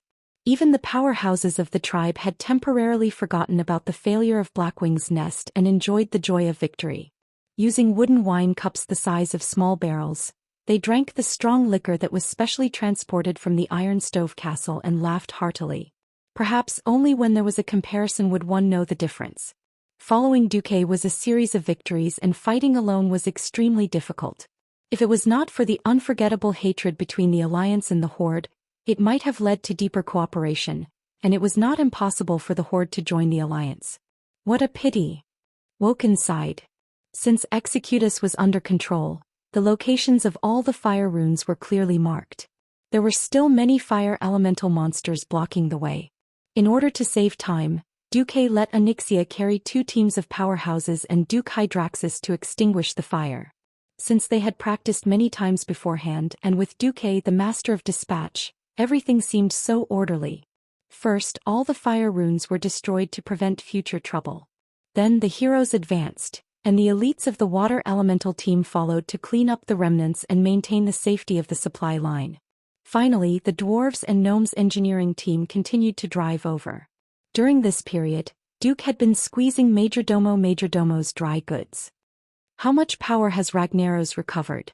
How much power did he put into this clone? What's the geological condition around the fire runes? The system genie scanned Executus at a frequency of 100 times per second, recording data such as the size of his pupils, heartbeat, and breathing. Duque had never used a lie detector before. He purely used the general principle of the lie detector and let the system genie simulate a lie detector program. Then, regardless of the consequences, as long as the system indicated that Executus' credibility was less than 80%, Duque would switch to the Shadow Priest and use Mind Lash or Mind Blast to teach him how to be a qualified captive. Because Duque set the standard too high, Executus was basically unlucky and there were many cases of wrongdoing. Duque did not care. According to the original history, Executus was a traitor. On the surface, he surrendered to the players, but in reality he summoned Ragnaros and hoped that his master would take care of the players. However, his master was also a hot-tempered person. Before he took care of the players, he first took care of Executus. The famous hand of Savras, the Balrog Ragnaros, smashed down with his hammer. Executus, the ninth boss of the Molten Core who had been managing the Molten Core for Ragnaros for hundreds of years, was completely reduced to ashes, be it in body or soul. Especially when this guy dared to play tricks and give Duque a fake treasure chest. Duque immediately turned around and ordered, "Onyxia, eat his tail." No. I've confessed, I still have a small treasure chest. Wait, I've already confessed, but you're tuning in to the Zhou Xian's Legacy YouTube channel. Don't forget to subscribe and join us on this journey to catch the most captivating stories.